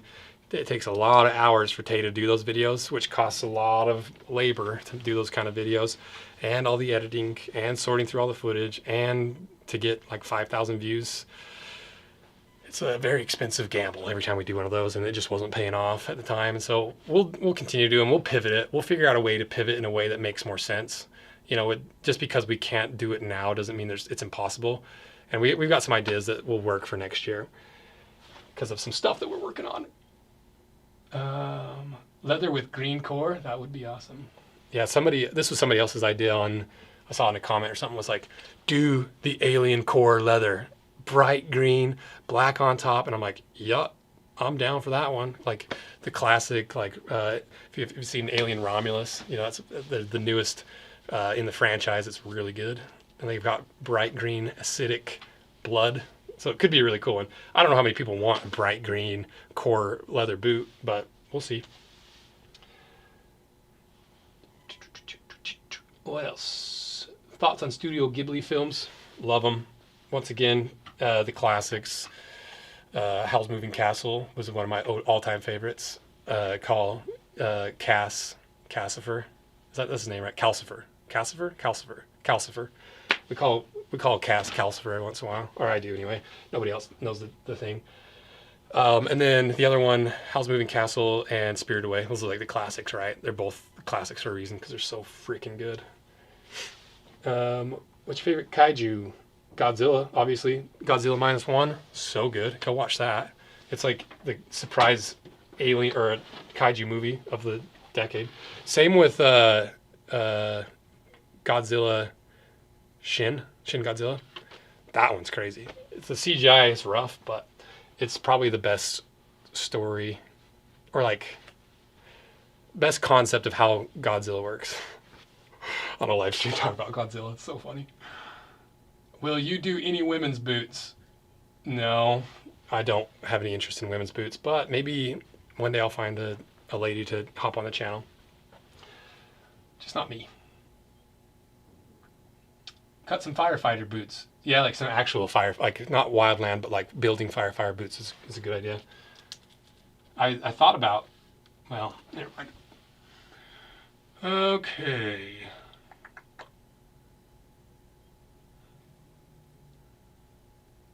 Blood core laces. Lace leather's tough. You have to be very specific about what like leather you use for laces because it can just quickly get out of hand when it comes to stretch and breaking.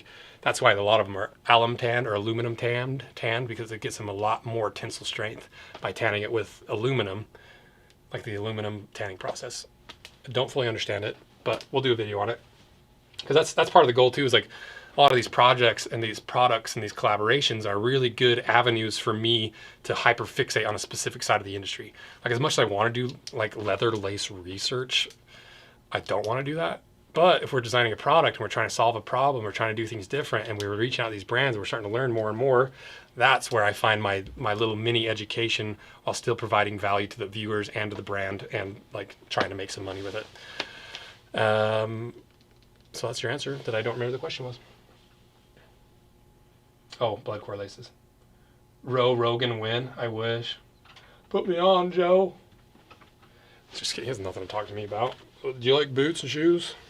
He is a part, or at least he's somewhat involved in Origin. I don't think he's a part owner, but he's obviously highly involved because it's like Jocko is a part owner, I believe, and then like all those boys are all like the Origin started as a jiu-jitsu key making company because nobody made keys in the U.S. And so they're like, well, what if we just made them in the U.S.? And they're like, well, because there's no looms. You can't make them. There's no machinery. Or the guys at Origin, I can't remember, what is his name? I can't remember I can't remember his name. What's the main guy's name? Oh my gosh, I can't remember. I'm sorry. Someone will put it in the chat, hopefully. He's like, well, we'll just go find a loom. And someone found an old factory. They refurbished it and started making their own fabric here in the United States. And that's been the story of Origin ever since. And that's why, like, I love them. That's why they're in the Joe Rogan man sphere, because it is very much like that kind of thing. It's jiu-jitsu. It's American made. And I'm a sucker for that kind of stuff. Ramones win. That's a good one. It'd be cool. Wildland firefighting boots. Already done it. Our Nick's Thurman lasts as wide as the toe box of Jim Green. actually, I could probably show this. I'm going to do a video on it just because, you know, anytime we do this kind of product with like something that's different in the industry, the goal is not to like, all right, now we're not talking about any other brand that does anything remotely close. We try to do the opposite. We try to extra highlight any other brands that are making similar stuff for the obvious reasons of trying to remain as impartial as we can while still not like still trying to afford to run the company, still doing the collaborations that I personally love that also educate me. You know, there's all that's rolled into it. And so I try to highlight the other stuff. So should I go grab, because I've got a months and last. Because, yeah, I'll go grab it.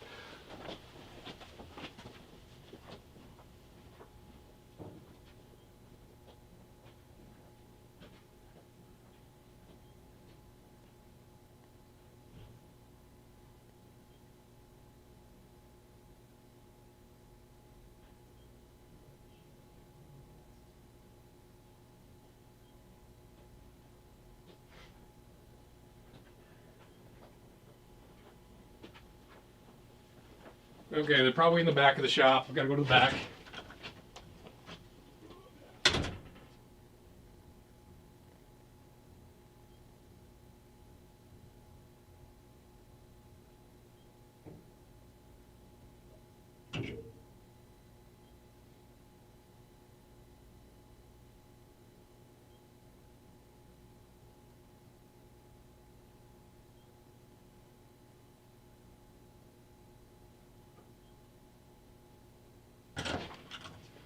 Found it. So this is the Munson last, or aka the Thurman last that Nick's uses. Or this isn't the exact one, but it's really, really close. It's within a few millimeters here and there. And it's obviously fairly, it's not wide. It's just, that's why, you know, I think this is technically like a semi-anatomical last, whereas like this would be more of like a true barefoot last. And so just comparing, just to give you an idea of what will be in that video, this is not the perfect example because this is just the bottom of the last. You know, they're going to nail a piece of edge tan to this and then trim it. And so it's going to be a little bit wider than this looks. You know what I'm saying?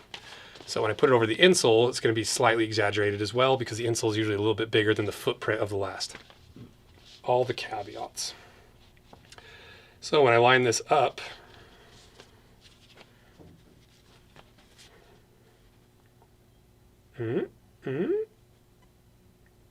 so let me get my head out of the way. So that's compared to a wide toe box. And this is the leather boot breaker, and we made these to fit exactly into the gym greens. This is basically the gym green shape because we sell so many of the barefoot stuff and so much of the rugged African troopers. Like we give like half off discounts to people that buy those. And so let's just make them in the shape. Like it's a good universal shape. It can fit into most stuff. And you can also trim it down. It's going to fit into most barefoot stuff.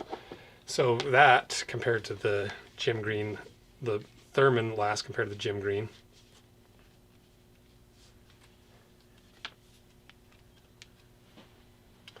How do I get my head out of the way?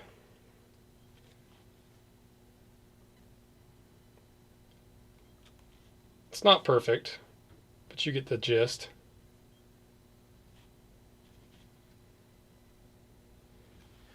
So it's wider. How's it compared to a true barefoot?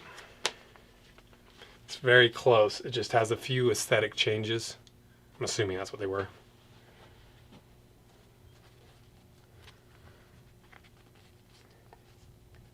Trying to show you where it's actually expanded. Okay, this is, see right here at the toe, pinky point, and then right here. So it just straightens that big toe just a little bit and a little bit wider on the width there for like a really wide traditional, or really wide true barefoot last or shape. And so when people are like, it's not technically barefoot, I'm like, well, you know, it's within, for most people, it's within reason because once you start wearing the gym green last, you're going to start bulging that big toe area out, and same with the toe area over here. And so what you get is like a non-flipper looking shoe. or instead of like this, you get something that looks semi-normal because it's slightly rounded off. And then you just bulge it out as you wear it. And so for the first 2 weeks, you're like, oh, this is not a true barefoot last. But like 50 miles in, you're like, oh, fits exactly how it needs to. And it makes more sense for like a more work boot or a hiking boot to have just a little bit more grip around your foot. Because for me, like when I hike in those ultras, I say ultras rather than ultra, and they're a Utah brand. My bad. My toes jam right to the end because I don't have it like that tapering thing that kind of slowly grips your foot as you are hiking downhill. So we'll do that video pretty soon here because it's interesting, and I like to highlight the other brands that are doing stuff. So there's your rugged African Troopers. This boot's so good. I love it. Okay, go back to some questions. Let's see.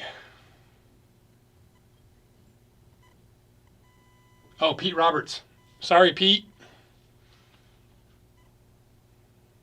What are we giving away? Oh, is it that time again? I guess we could do another one. I'm not having the worst time standing in front of a camera talking to myself.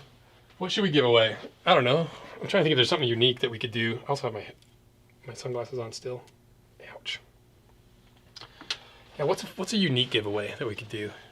Just like a little impromptu deal. Gurren Lagann. Great anime. Do we pull giveaway winners? Is that? Oh yeah, we need to. These were the ones we just announced. Yeah, we just did those ones. Oh, did we do another one since those? We weren't planning on it, but. Yeah, I'm just gonna do another one for fun. Okay, I'll pull it for you. Yeah. Well, we gotta wait half an hour, so I'll pull it after. Okay. Because they need to like be able to sign up for half an hour. Well, it's 6:30, so we have the last half hour to sign up. Yeah. I'm gonna probably go till. We'll go a little bit longer. Okay. And then we'll just see where we end up. Sounds good. Can you give a kiss away? It depends if you're in Salt Lake and a very beautiful woman that's single. Just kidding. That's not happening. Don't show up. Or do. Can you condition rough out normally? No, you can. It just lays that nap down. Let me show you the Bear Slayers just to give you an example. Thank you, Keaton. Yeah, no problem.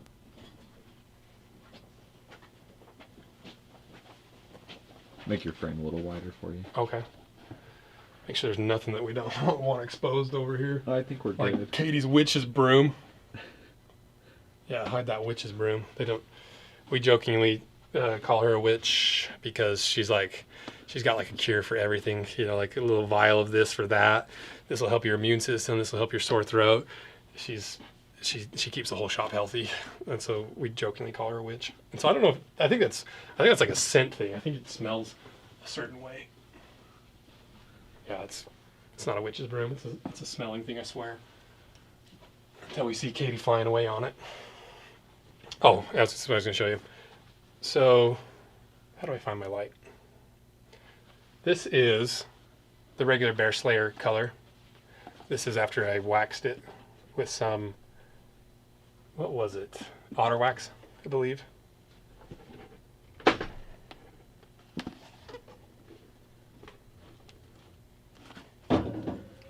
This is the Bear Slayer prototype. This is the pair like cut in half.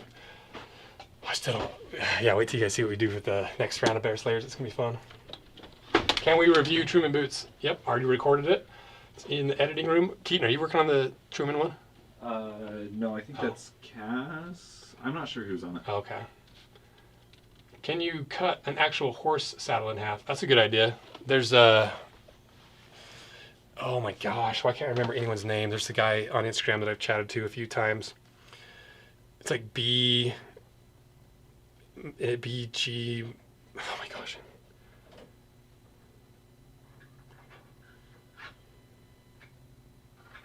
BM Gessler.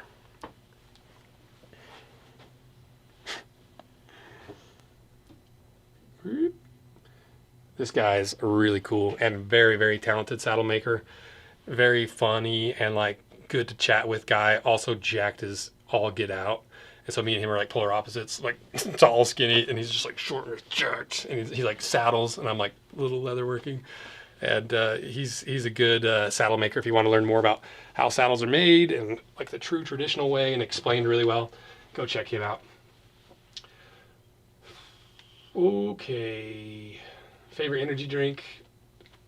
Diet Mountain Dew, 0, I guess, because I get too jittery off of the caffeine. I have to go slow because I have like a minor tremor like all the time. So I'll go on dates and girls are like, "Okay, guy, pretty nervous, are we?" And I'm like, "Yes, but also," I shake a little bit. She's a white witch, blessing you with great tinctures. That is true.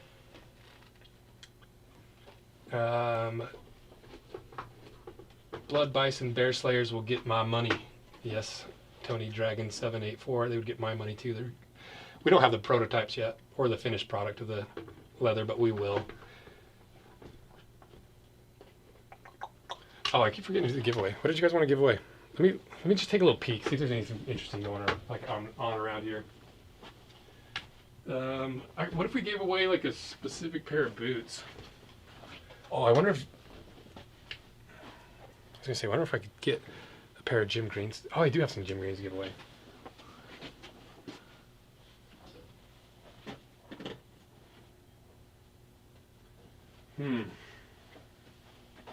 But they're not going to be a universal size is the only problem. Ooh, what about this motorcycle boot? I've got a few sizes in these. These are the Indy Ridge that we were talking about earlier in the stream.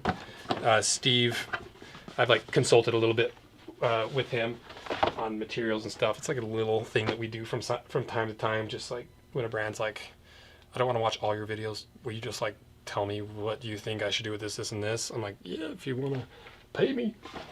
And so I think actually I consulted for Indy Ridge for free, for most part anyway. I think he sponsored like some videos or something like 2 years ago. Let's give away some of these. Like this camera is so funny. Oh, you can see the other camera. That's funny. You can see how far behind it is. So let me check the sizes on these. We got a size 11, a size 10, size 9. So basically we have like 8 through 11 in the India Ridges. So go check out India Ridge on their social medias and stuff if you want like a nice motorcycle boot that is actually protective. Like it's a tough motorcycle boot, but it looks like more like a sneaker. You know, that's the whole idea. So to enter to win that, you just do the thing we've been doing all day. Sign up for the limited edition email list, or if you're already on the email list, we're going to choose a winner from new signups over the next little bit and existing signups. So if you sign up today, you're in the existing pool now. So let's see. Essentially Tremors. My uncle had that. What was that? I love good Tremors reference. I don't know what you're talking about, but shout out to Tremors. You were talking about how you had a tremor. You have a small tremor all the time. Yeah, not like the graboid tremor. Not like the what's his name? Kevin Bacon. Trying to pick up some Jim Green's TBH. Pick up a pair of Rugged Troopers. I like Oat Street boots. Yeah, I don't think we've cut them, but we have a couple pairs. Latigo boot. Yeah, we're working on Blood Latigo. Very cool to reach a mill. It's kind of surreal. It hasn't really quite sunk in all the way. It's just like, you know, happened while I was at lunch with Philip. Where can I buy that boot? You can go to Jim Green. What is it? JimGreen.com or something? JimGreen.us. I don't know. Let's find out. Yeah, just go to JimGreenFootwear.com. It's just the rugged African Trooper. Or you don't have to buy that. There's plenty of other cool boots there. This is not to like solely promote the collaborations, but they just get brought up a lot. And they help, and I like it. And why not? Dude, disappointed what happened to R.M. Williams. Yeah, it is quite tragic how many of those. I just saw a Brunt ad on TikTok where they cut a boot in half with a bandsaw. I feel like they're taking shots. I doubt it. It's so one-sided. We're just like, we've just pounded them into the dirt with our videos. But we did that USA made video, and it was very like here, you know, it's like technically, but could use some work still. But it is cool that they're improving, because that's all you could ask for from a brand is like, all right, if you got a terrible product, prove to us that you're actually going to make it better. Love my Jim Green Barefoot African Rangers. Yeah, they're killer. What are we at? Oh, our subscriber count's gone. Maybe that's what I just saw. How well are Crispies made? That's what we're going to get into this next year. You should zoom back in a bit so you don't show Kinsey's screen. Why? Don't you like me reading comments on camera? King Gizzard and the Lizard Wizards. Yeah, we have FP shoes. We just need to do them. No mercy for Brent. Sorry, that's what you get for like exploiting like the blue collar bros. You know, it's like it's so clear what they're doing, and it's not exploiting. Exploiting's a tough word. It's just like heavily marketing to the people that need their product the most, and when they underdeliver on the product that they need, it feels, yeah, it's justified in my opinion. Especially with their like, you know, they're all in their high vis gear, just like brand new, bright green, and just like, yeah, clearly you work construction because of your brand new high vis gear. It just drives me nuts. I honestly think they're good people though, and that's why we could have easily made that USA video like super negative, but just objectively, you know, that's what we try to do, is try to be as objective as possible. Like, okay, even though we had like 3 videos talking mad trash about this brand, they did make it in the US technically, and it does have better this, and this. And so that's the fun of it, because I don't really care. Like if a brand hates me, or if like someone's like, I hate that guy, I'm like, yeah, there's a few brands that hate us. Shout out to Alden and all the Alden bros. They still get all triggered from time to time. It's pretty funny. Would you ever make some type of desert boot like Yeezys? Yeah, maybe. Brunt is not Brat. FP insoles have goo in them, right? They do now. They just came out with that. We'll be there end of year wrap up video. Yeah, not Shuey Decimal. Last year I was like, we're gonna do the State of the Union address, and then I didn't do it because we got busy. This year we're gonna do the State of the Union address. Just go through everything and like kind of do an overview of the year. Are you a Jaws guy or Trimmers? Trimmers, obviously. Are you joking? Like, I'm from Utah. Don't even ask me that question. Horrible people, horrible boots. I'm sure they're fine. Any plans? Yeah, FP. JK sent me. What? JK sent me. Watched your channel before, but just realized I was not subscribed. Yay! Thank you, Squeak. Give us a sub. Ordered the Jim Green P&W collab. What? I don't know what that is. Jim Green P&W. I wonder if that's the Rugged African Troopers. Because they are kind of a Pacific Northwest option that is very affordable. I'm in Discord with Gareth. You should have him. It's so hard to read because he moves so fast. Show you the custom new leather pairs he did for my group. That's cool. Okay, State of Union headliner. Where are the Jim Green mock toes? Trickers is coming up. We're going to be doing the Great British Boot Off. Have you ever seen the Great British Bake Off? If you haven't, do yourself a favor and go watch it on Netflix. It's the most wholesome content you could ever watch. It's so relaxing. After a long day, I'll just go home, just watch some people make some really delicious looking food, and then I just order DoorDash some really terrible tasting food that's somewhat similar, and then I'm just like, oh, close enough. So it's bad for your health if you watch that, because you get the munchies. Sci-fi boot, what series did you make it based off of? That's a good one. Probably Alien. I just like the Alien franchise and how it connects to the Blade Runner universe, Weyland-Yutani. You know, like it's a cool universe. Like the Blade Runner and the Alien universe. It's up there with my most favorite like fictional universes. So maybe we do something like that. It's also like, it's very like, the whole concept is like, what if, roughly, if the U.S. like lost the war and like California was kind of annexed by Japan and was heavily Japanese influenced, and then allegedly in the same universe over the East Coast, it's like allegedly like the Nazis took over that part. I don't know if you can say that on camera. Who knows? They'll probably shut us down for saying one word. YouTube's so sensitive. It drives me nuts. But that's the coolest universe, in my opinion, and I'm deep in it. So that's probably what I do.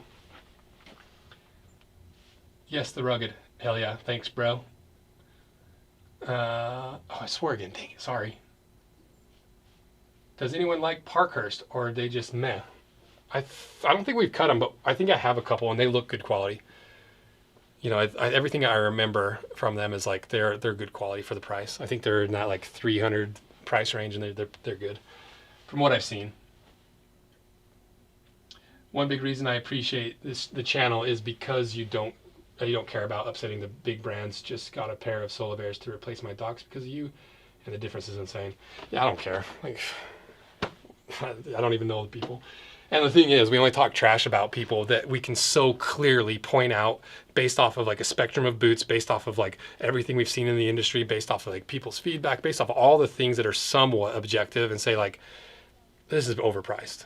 And it's like, okay, you can be mad at me, but like all I'm doing is telling people exactly what's in your product that you try to hide from them. So you can be mad at me, but you're really mad at yourself, aren't you? You know, one of those deals.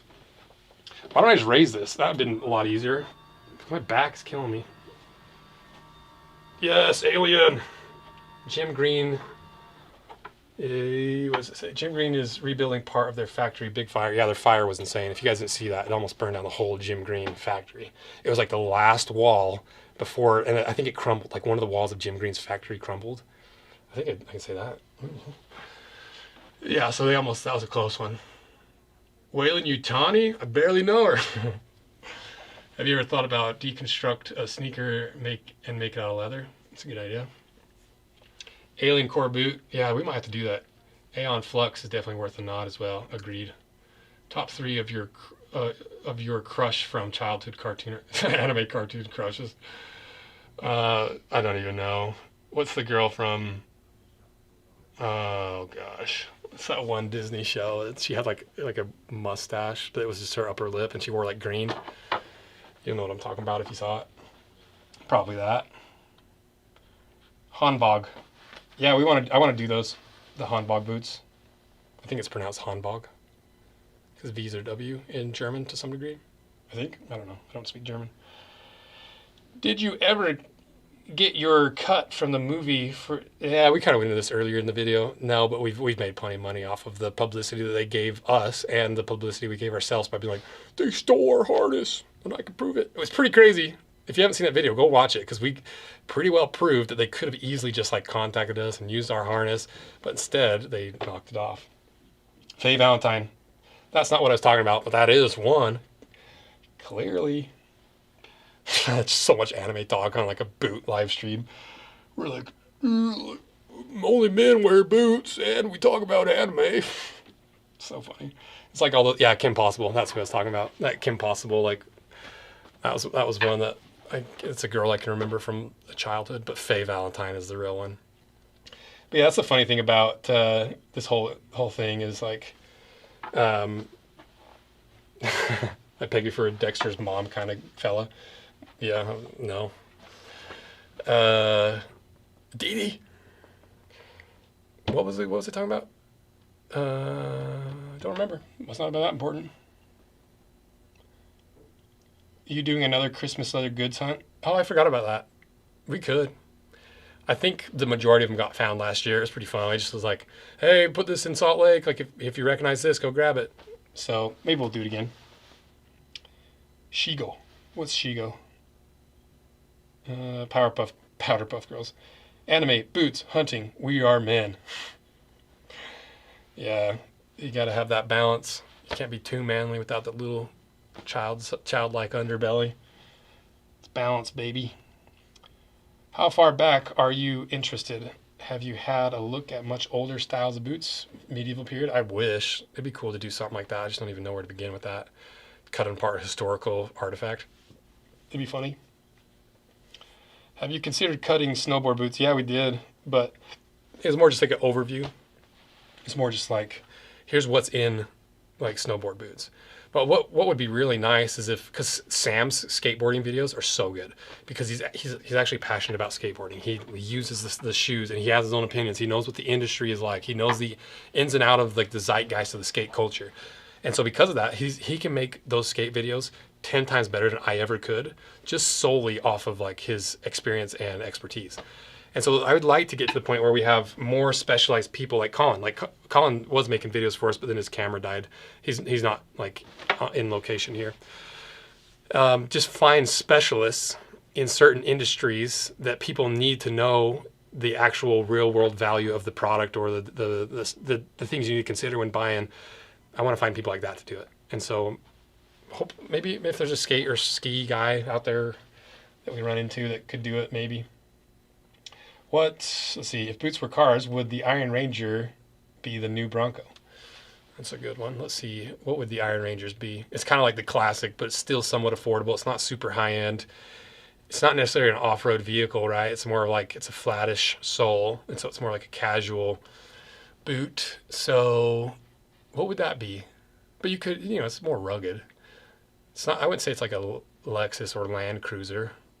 What's like? Yeah, but Bronco's like pretty off-roady.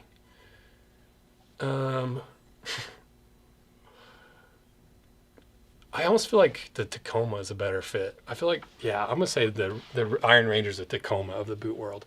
Still a little pricey.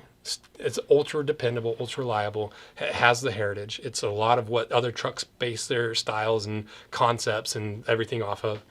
That's what my opinion is. 10 minutes left, and then I'm out of here. Have you considered some collaboration videos with reselling shops? Yeah, once again, it's just tough. They don't get a lot of views, and so it's an investment. Like, we don't just make content for free. Like, costs hours of labor to edit, to film, and if it doesn't make sense for the algorithm, it's hard to do because it costs thousands of dollars to make a video. Mike Hayes, if you're in Utah, what's your favorite motorcycle boot? I don't wear protective motorcycle boots. I don't ride that much. I just kind of putt around in the summers. It's when I started the business, the whole first little bit of the whole business was subsidized by mechanic projects. We were flipping I was flipping motorcycles. I was flipping cars and trucks. I had a little Tacoma. I had a little Volkswagen Rabbit pickup that I miss dearly. Hopefully the guy I sold it to still has it. I was like, don't sell it to anyone else. Sell it back to me if you ever want to sell it. Because it had like a 92 had a 92 Jetta engine that was fully mechanical. It's the last Volkswagen fully mechanical diesel, and it was swapped into that 1980 Volkswagen Rabbit pickup. So it was emissions exempt, and it was so sick. And it was so fast and fun. But you got to make sacrifices for room and for money when you're running a business, and that was one of them.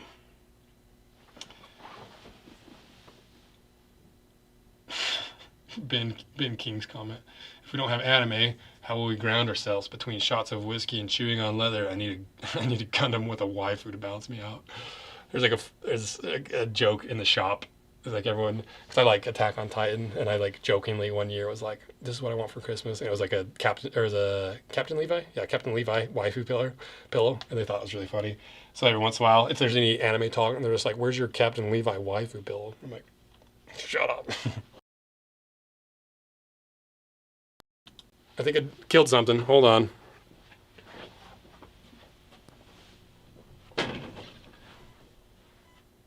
Oh, we're still going. Did I kill the stream? Hold on. Let me see. I don't know what I did. I think I broke it, and everyone's gone. So, what did I do? Let me see if Keaton's still here.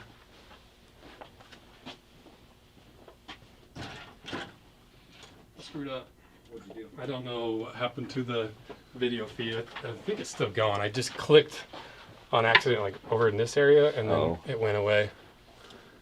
Let's see. Case in point, hiring people that are better at things than you. Where did it go? It might not have been my click. I checked the camera. It's still running. It's still recording. It's still doing this thing. We'll just delete and add the source again. Yes. It's about to go off, I think.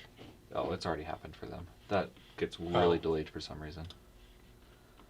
I was just curious if it was because I clicked.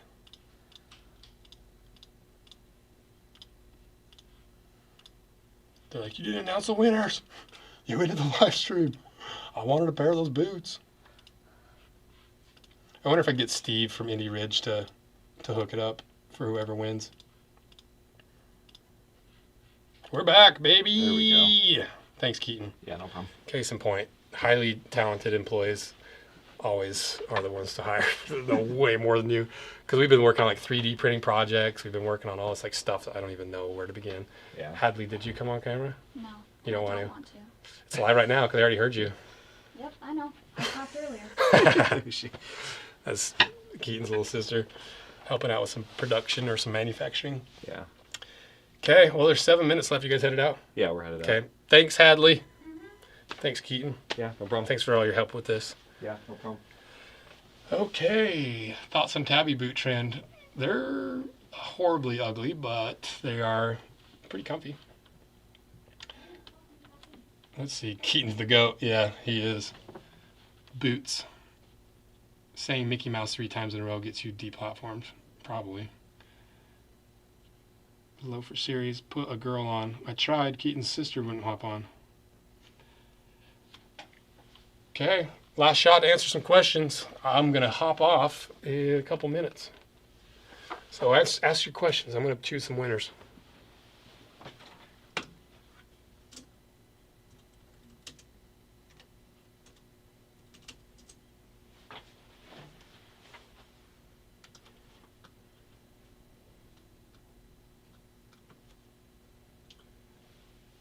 Okay, we got some submissions. So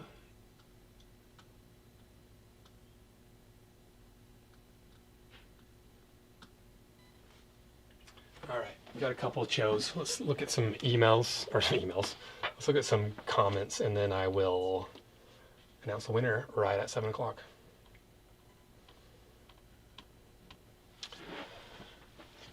Okay, let's see. Any plans to cut tabbies? I already cut a pair once just to kind of cover it. Cats or dogs? Cats, obviously. Come on. Have a good night. Last chance, Hadley. I'm good. What is the most expensive shoe you've cut in half? I don't know, actually. I don't know. It's probably one of the hype sneakers. They're like we bought like the chunky donkeys were like a few $1,000 or something stupid. You got a P.O. box that we can send gifts to. I'm afraid of getting gifts in the mail. I don't know if you can say the B word on camera. Bomb. Afraid of getting a bomb in the mail. Girl with short or long hair. One, welcome to life. Asking the real hard-hitting questions. I don't care about hair. It's not big of a deal to me. Favorite casual boot. One I always end up in is just Birkenstocks. Yeah, it is Birkenstocks too. I wear tons of Birkenstocks, like house slippers around during the summer. Another one I always end up in is like the Redbacks and Blundstones. They're just comfy. They're easy to put on. I just end up in them a ton.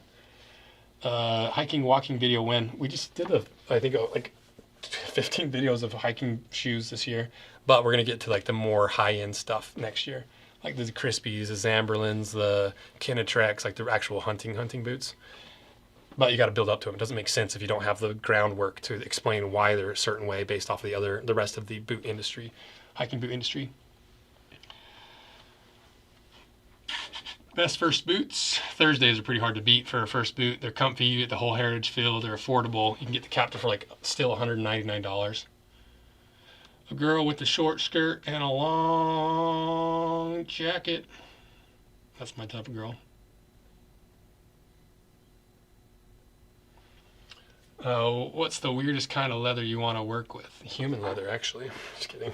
Stingray. I think it'd be fun to do a Stingray collaboration or do a video on Stingray. Or I know it's like really frowned upon for elephant skin, but ethically and humanely sourced elephant skin would be so sick. It's just, I already get in trouble for hunting, and people are like, "Oh, dare you slay those beautiful bears? They never did a thing to you." I'm like, they're bears. They murder for a living. It's their job. And I've never killed one. I've tried for like 10 years now. I could never get a black bear. It's like the one animal that I just have the worst luck with. Human, the fuck? It's a joke. Do you use shoe trees? No. I don't. We need to do like an experiment, see if how effective shoe trees are. I'm sure they are, but I've never used them just because I like my boots to look worn. I like them to kind of curl up and look all gnarly. I don't care if they look brand new. Could you do a series on high quality boots with removable insoles? That's a good idea.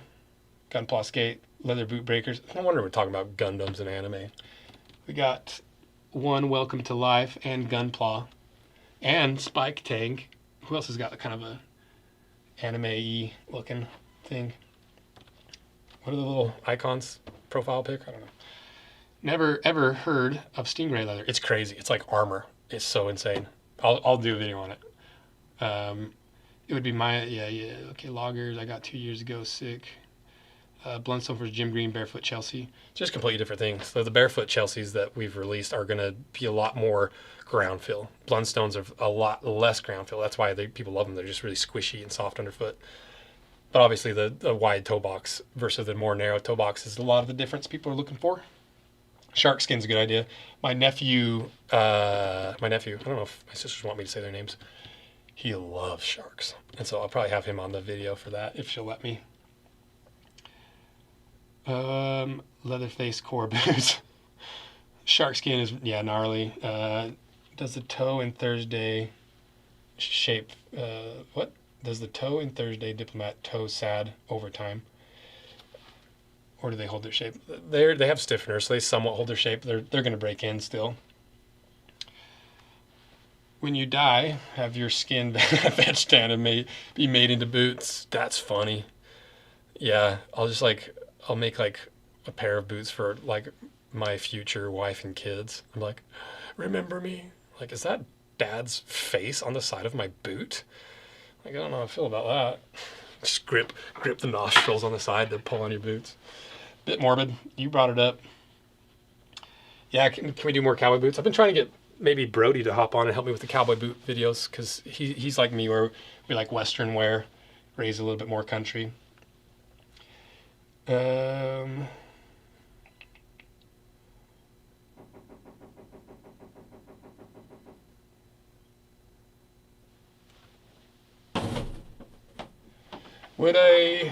How would somebody become an apprentice for boot making in America? Go work for one of the brands. They're always looking for boot makers. Like, that's the biggest problem up in Spokane is finding enough boot makers. You know, it's hit up all the brands in your area, the probably, or the cobblers, or just start doing it on your own. Like, you'd be shocked at how fast you can pick it up. Like, Taylor has no, as far as I understand, no true traditional training. He's just like self-taught, and he's like ridiculously skilled. Like, he's better than half the guys that like work at some of these places. Not the brands we work with. That sound like I was talking a little bit of trash on him, but like, you get what I'm saying. Baby seal drifters. That's funny. Biggest regret, business or life? Business. What do I regret in business?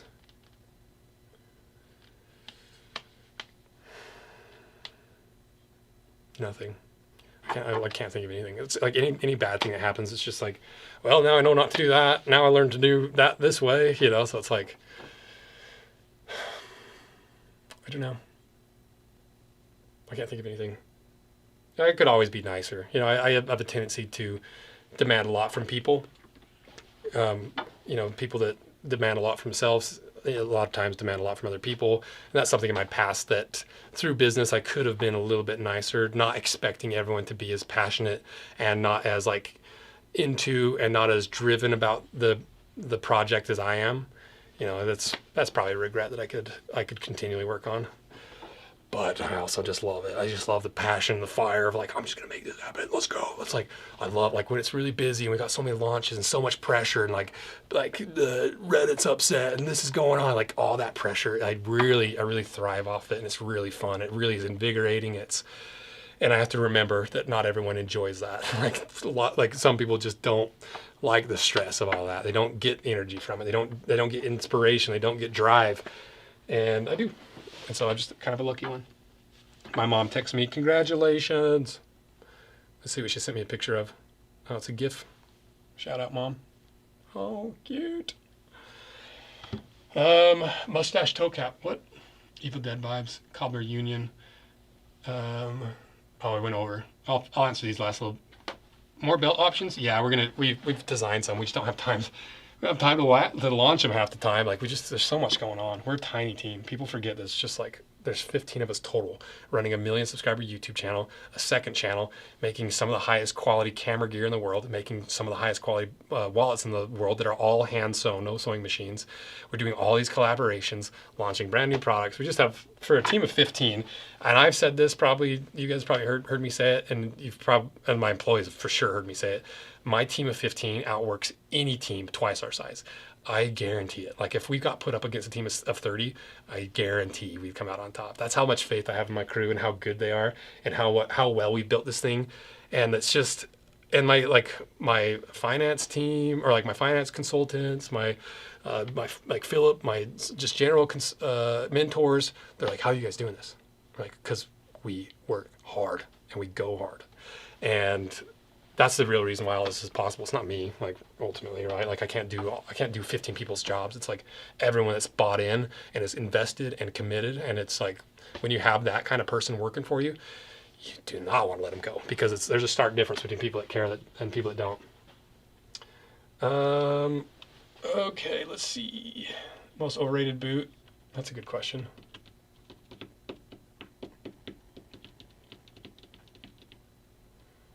I don't know.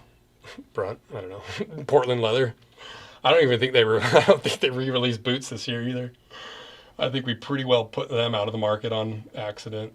That's what happens when you just tell the truth about the stuff you're hawking in ads. Because if you remember, they're like, why buy these $600 boots when you could buy our terrible little $100 boot? And then we like ripped it apart. It's like, well, there's clearly a difference between $600 boots and this cemented piece of crap that you can rip apart. And I think it was not worth the investment this year for them. I don't even know though. Star Wars, Lord of the Rings. I love Lord of the Rings probably more. I like Star Wars too though, just not the recent stuff. Don't even get me started. You can have your own opinions of it, but I do not like all the new Star Wars movies as much as some of the older ones. I just don't like what they're doing to everything. Like, keep the lore straight. Like, what are we doing? Don't mess with the lore. Luke throwing the lightsaber behind him. What is that? I'm just half playing. One very successful man told me to get his employees to think like owners. He made them owners. One of the biggest electrical contractor companies in Wisconsin now. Nice. Don't buy cheap toilet paper or boots. Been at this for 5.5 hours. Not me. I've been doing mostly work today. I missed the 1 million subscriber mark. Crockett and Jones seem to be pretty good. We'll cover them in the Great British Boot Off. I think they're British, right? Will you start your own boot brand? Probably not. It's just a lot of work, and it's like we review stuff, and the collaborations are fun, and we get that thing from the collaborations. But you never know. If there's a spot in the market and no one's making a boot, you know, and we're down the road a few years, and like everything's established, and maybe, but it'd be hard. I don't want to deal with a boot company. Like, I know what it's like because I deal with like all these all these brands. It's not fun. It is not a fun industry to be like breaking into. It's not the worst, clearly, because there's a lot of people coming into the market, but it's not one I'm wanting to tackle anytime soon. Cut some Zamberlins, I will. Give me some free boots. No, you got to earn that. Your jungle boots were awesome. I regret not going for them. That's like especially the indie series, but most collaborations. Like anytime we launch it, it's just nothing but, hey, this is a terrible idea. This is terrible. You're stupid. You can't do that. That's sacrilege to the jungle boot. How dare you? And not saying this is you, guy, whichever one you were, Edwinson, Chan. Not talking about you, but just anytime we launch stuff. And then a year later, when they can't get it, or when people can't get it, like, bring back this boot. It's the best thing you've ever made. I love it. I'll pay any amount of money. Can I contact Nick's? Can I get this? And just like people, like when we launched the Indy one, look at this. My dad's pair. You want to see a true original pair of Indy ones, pristine condition. These are my dad's pair.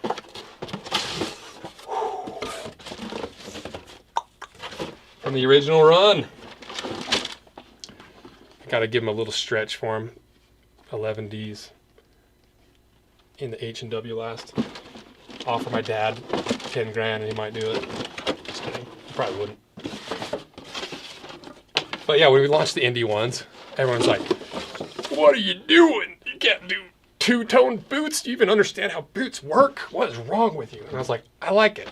I like a pop of color. I like having a two-tone boot. I don't care what you think because I'm designing them for me. And if people want to buy them, that's awesome because I don't design these products for anybody but me. You know, I'm like, if I'm not going to wear it, I don't want to sell it. If I don't want to if I'm not hyped about it, I don't want to talk about it. And so a year later, immediately everyone's like, bring back the indie ones. They're the best things you ever made in your entire life. Please bring them back. And I was like, I thought you guys hated them. And now like we're on this 2025 will be Indy 5. And so we'll be at number 5. And every year this boot gets more and more notorious, more and more loved. People demand it over and over and over.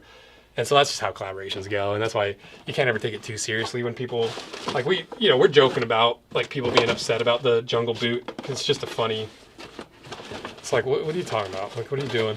Like, inspired by jungle boots and you're offended that we call them jungle boots? Like, there's more important things to worry about in your life and in my life. So we just that's clear now. We're close. So we just play with it. You know, it's just fun. It's we don't have crazy haters because what are we doing? We're talking about boots and shoes. I'm like, if you're really that upset at me for an opinion about a boot and shoe, that's not my problem. That seems a little more personal to me. So it's just funny. Let's see, where'd the chicks go? We only have a couple of them in the shop. Not many girls want to come to work for a leatherworking shop. RFID in your wallet. We thought about it. It's just messy. Into boots much? Got any favorites? The Substance. Go watch The Substance. It is wild. If you like horror movies. Cass recommended it to me, and he was spot on about it. I saw The TV Glow. It's a really small, like kind of indie film, low budget. It's really good. If you're into like weird, kind of like slow burn, it kind of has like It Follows vibes a little bit. Also, what is your hatred towards female modeling shoes? Well, if you look at the channel stats, it's like 99% men, and like everyone that buys our stuff is mostly men. And so we model mostly men, and most of our employees are men that want to model. So that's why we, in quotations, hate women, or whatever you said. What are your thoughts on FraCap? I don't know what that is. I follow the UFC. That's about it. I don't really follow many sports. Who makes the best monkey boot? I don't know. That's a good series we could do. You're still ogging, I know. I'm more upset about your cable management. Yeah, that's pretty funny, huh? That's a nice microcosm of like what Rose Anvil really is. And like, because people are like, you know, they think we're like so professional, so structured, and we're like, you know, I'm like, oh, that's about it. People are like, what are these cables? And all of a sudden, people are taping cables up, making a joke out of it. Papers, the boots, wires, you know, it's just funny. We get a kick out of kind of poking the bear, razzing people, and like obviously this is for fun, but even with like the Alden stuff, and anytime the Reddit's upset, we get a kick out of it. Okay, well, let's read through these, see if there's any good ones. How to learn leatherworking. There's so many good YouTube channels. Little King Goods, Stock and Barrel used to make content. I don't know what happened to them. They just kind of died off. Another Utah brand. Don't worry about RFID. But why male models? Because that's all we hire. Just kidding. We have 3 female employees, okay? Okay, I was not familiar with your game like that. I don't know what you're talking about. I'm teasing. I don't remember what you said. I'm like half teasing no matter what. Favorite UFC fighter? What is that new Dagestani guy? He's only got one eye. He's like the lion. He's like a ginger, and he's just scary.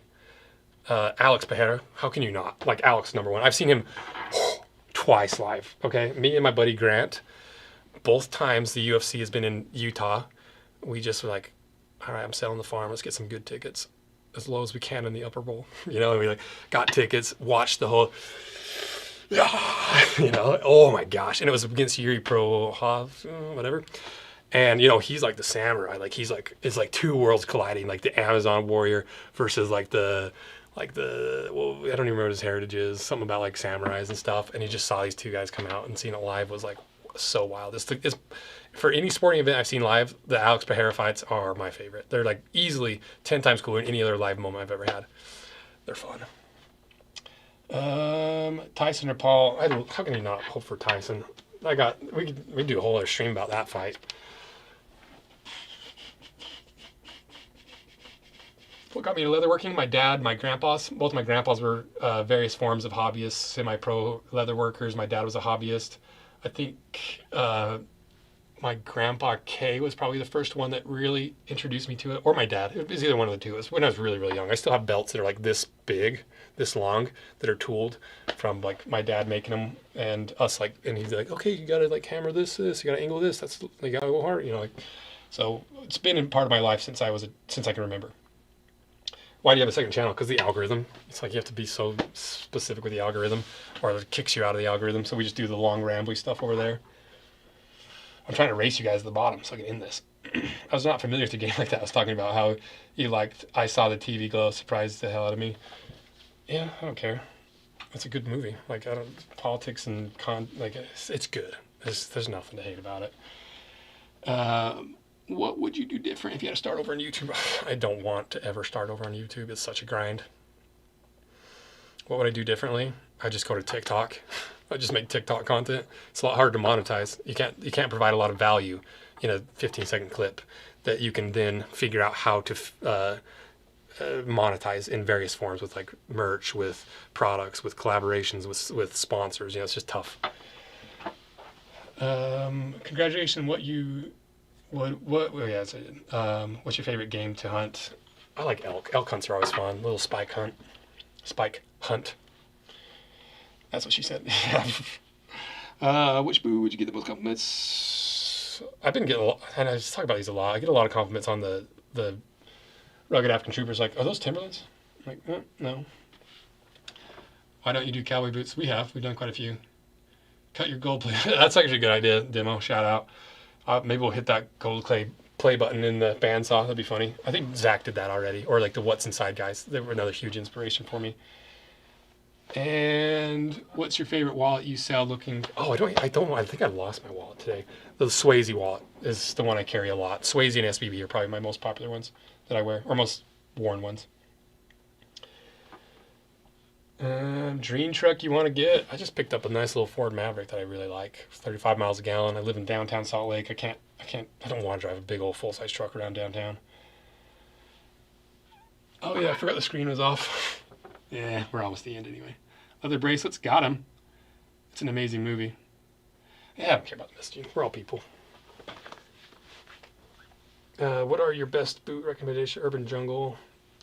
Are you an only child? No, I got 2 older sisters and a younger brother, and my older sisters are tough. My older sister, Christina, she's the one that got me into firefighting. She was a firefighter for probably like 5 years in her early 20s, got me on a crew, and she's a tough girl. Both my sisters are tough, you know, from the country. They're both like 5'10", and like they're tough girls, and I don't have any older brothers, but I'm about as close to an older brother as you can get from a sister.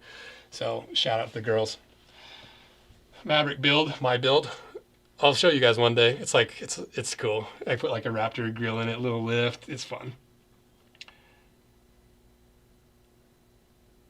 Okay, well, do you have any plans to make your own footwear line? Maybe eventually, but probably not. So that's it. That was a heck of a day.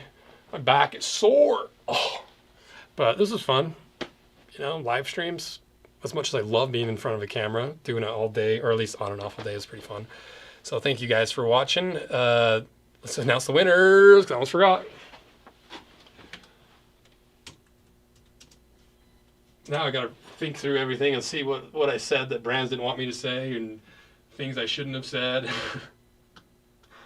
The internet's so sensitive sometimes. I did that. I posted that. I don't know if you guys saw it, but there's like that homeless bunker busting video. I was just like joking around. Just like old derelict homeless like junk up in a hike. I made like a short little video, be like kind of joking about like breaking in there, be like, okay, let's see if there's a homeless person, kind of like his Steve, whatever his name is, the Australian guy. But people did not think that was funny, not as much as I did. So sensitive, the internet. You got to be careful what you say, otherwise people just use it and it's annoying. All right, let's choose a winner.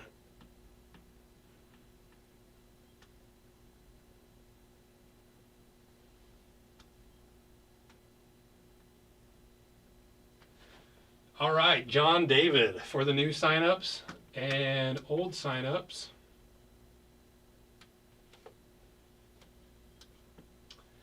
Damon Young. I think he's won something before. If Damon Young has already won something or doesn't claim it, we'll go Ray Beck. So there's your winners. Let's see what else is going on here.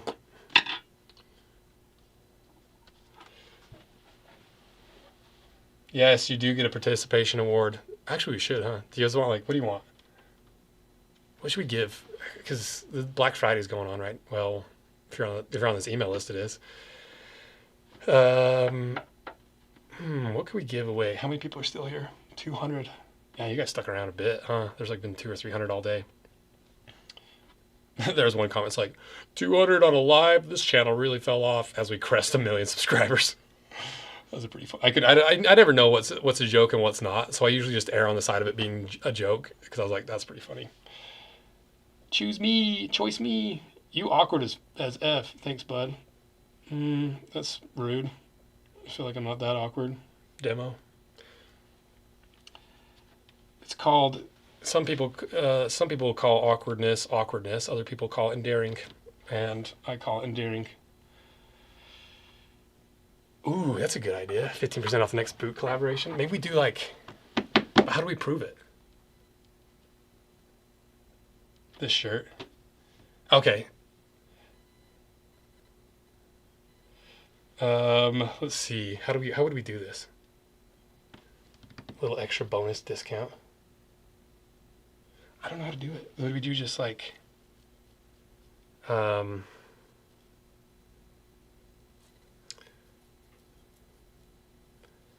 okay, here's what we'll do. I'm going to put a line across our spreadsheet that's collecting all the emails. Let me do that.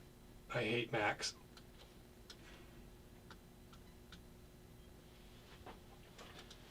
Okay, now there's a line going across. So now anybody that signs up on a limited edition email list over the next 5 or 10 minutes, the next collaboration, I will send you a special discount code, or like we'll give you something extra for the collaboration. Like if we do another indie series, we'll do like an exclusive run of like some cloud wallets in the matching color, or yeah, something like that. We'll do a little special reward for anyone that signs up for the next like few minutes. Somebody already did it. Let's see who it was. Shout out Josh Aruz. I don't know how to say your last name, sorry. So, okay. Let's see. Never-ending search for insoles. Can I use a different mail to sign up? Yeah, you can if you want. I don't care. Do whatever you want to do. Who uses email these days? Everybody. Ever thought about covering shoes? Boost market towards food service? Yeah, that's a good idea. Just like some line cook and some like, yeah, line cook shoe series or something. So wait, do we sign up again? Yes, if you want. It's just whoever puts it in there for the next like 5 or 10 minutes, I'll send you a specific little discount code or like a little free product or something if you are on there. Yeah, you guys are going quick, huh?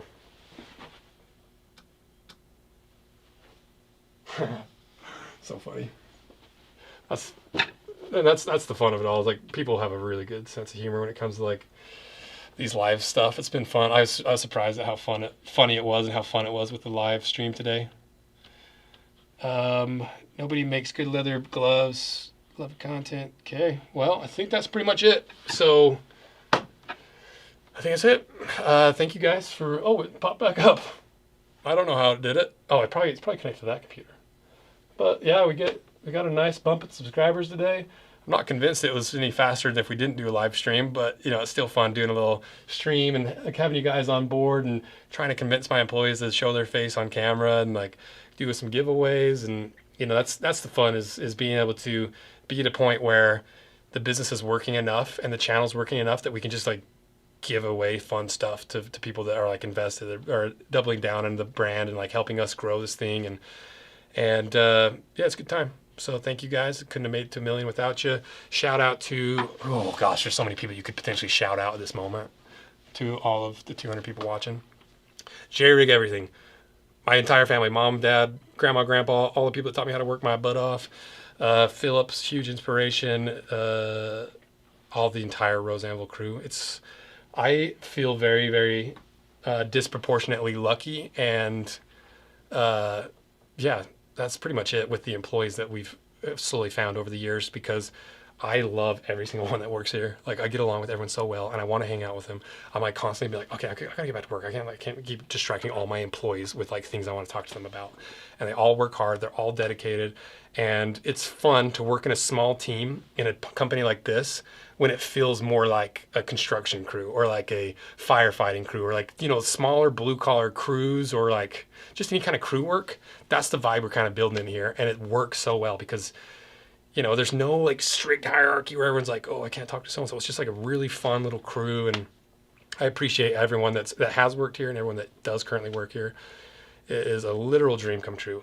It's not how I thought I'd end up at a point where we are, and like some of my lifelong goals are coming true. I didn't think I'd be the guy that's cutting boots and shoes in half, but like I mentioned earlier, you just got to follow that gold main. And as soon as you tap into something that's really valuable, just keep following it, keep grinding, and eventually you might end up doing a live stream for 1 million subscribers to 200 people. You know, I don't know. So thank you guys. Give you one more shot. The things just came back. What happened? I'm ending it. Congrats. Thanks. Yeah, thank you guys. Lots of kind words in the comments. Lots of kind comments in the chat. I only saw a few of them, but yeah. I love it. So thank you guys, literally making my dreams come true. We got a lot of really cool announcements when the 1 million subscriber video releases. We're going to announce some really cool stuff. And that's it. Now I got to figure out how to end the stream by myself without Keaton. So wish me luck.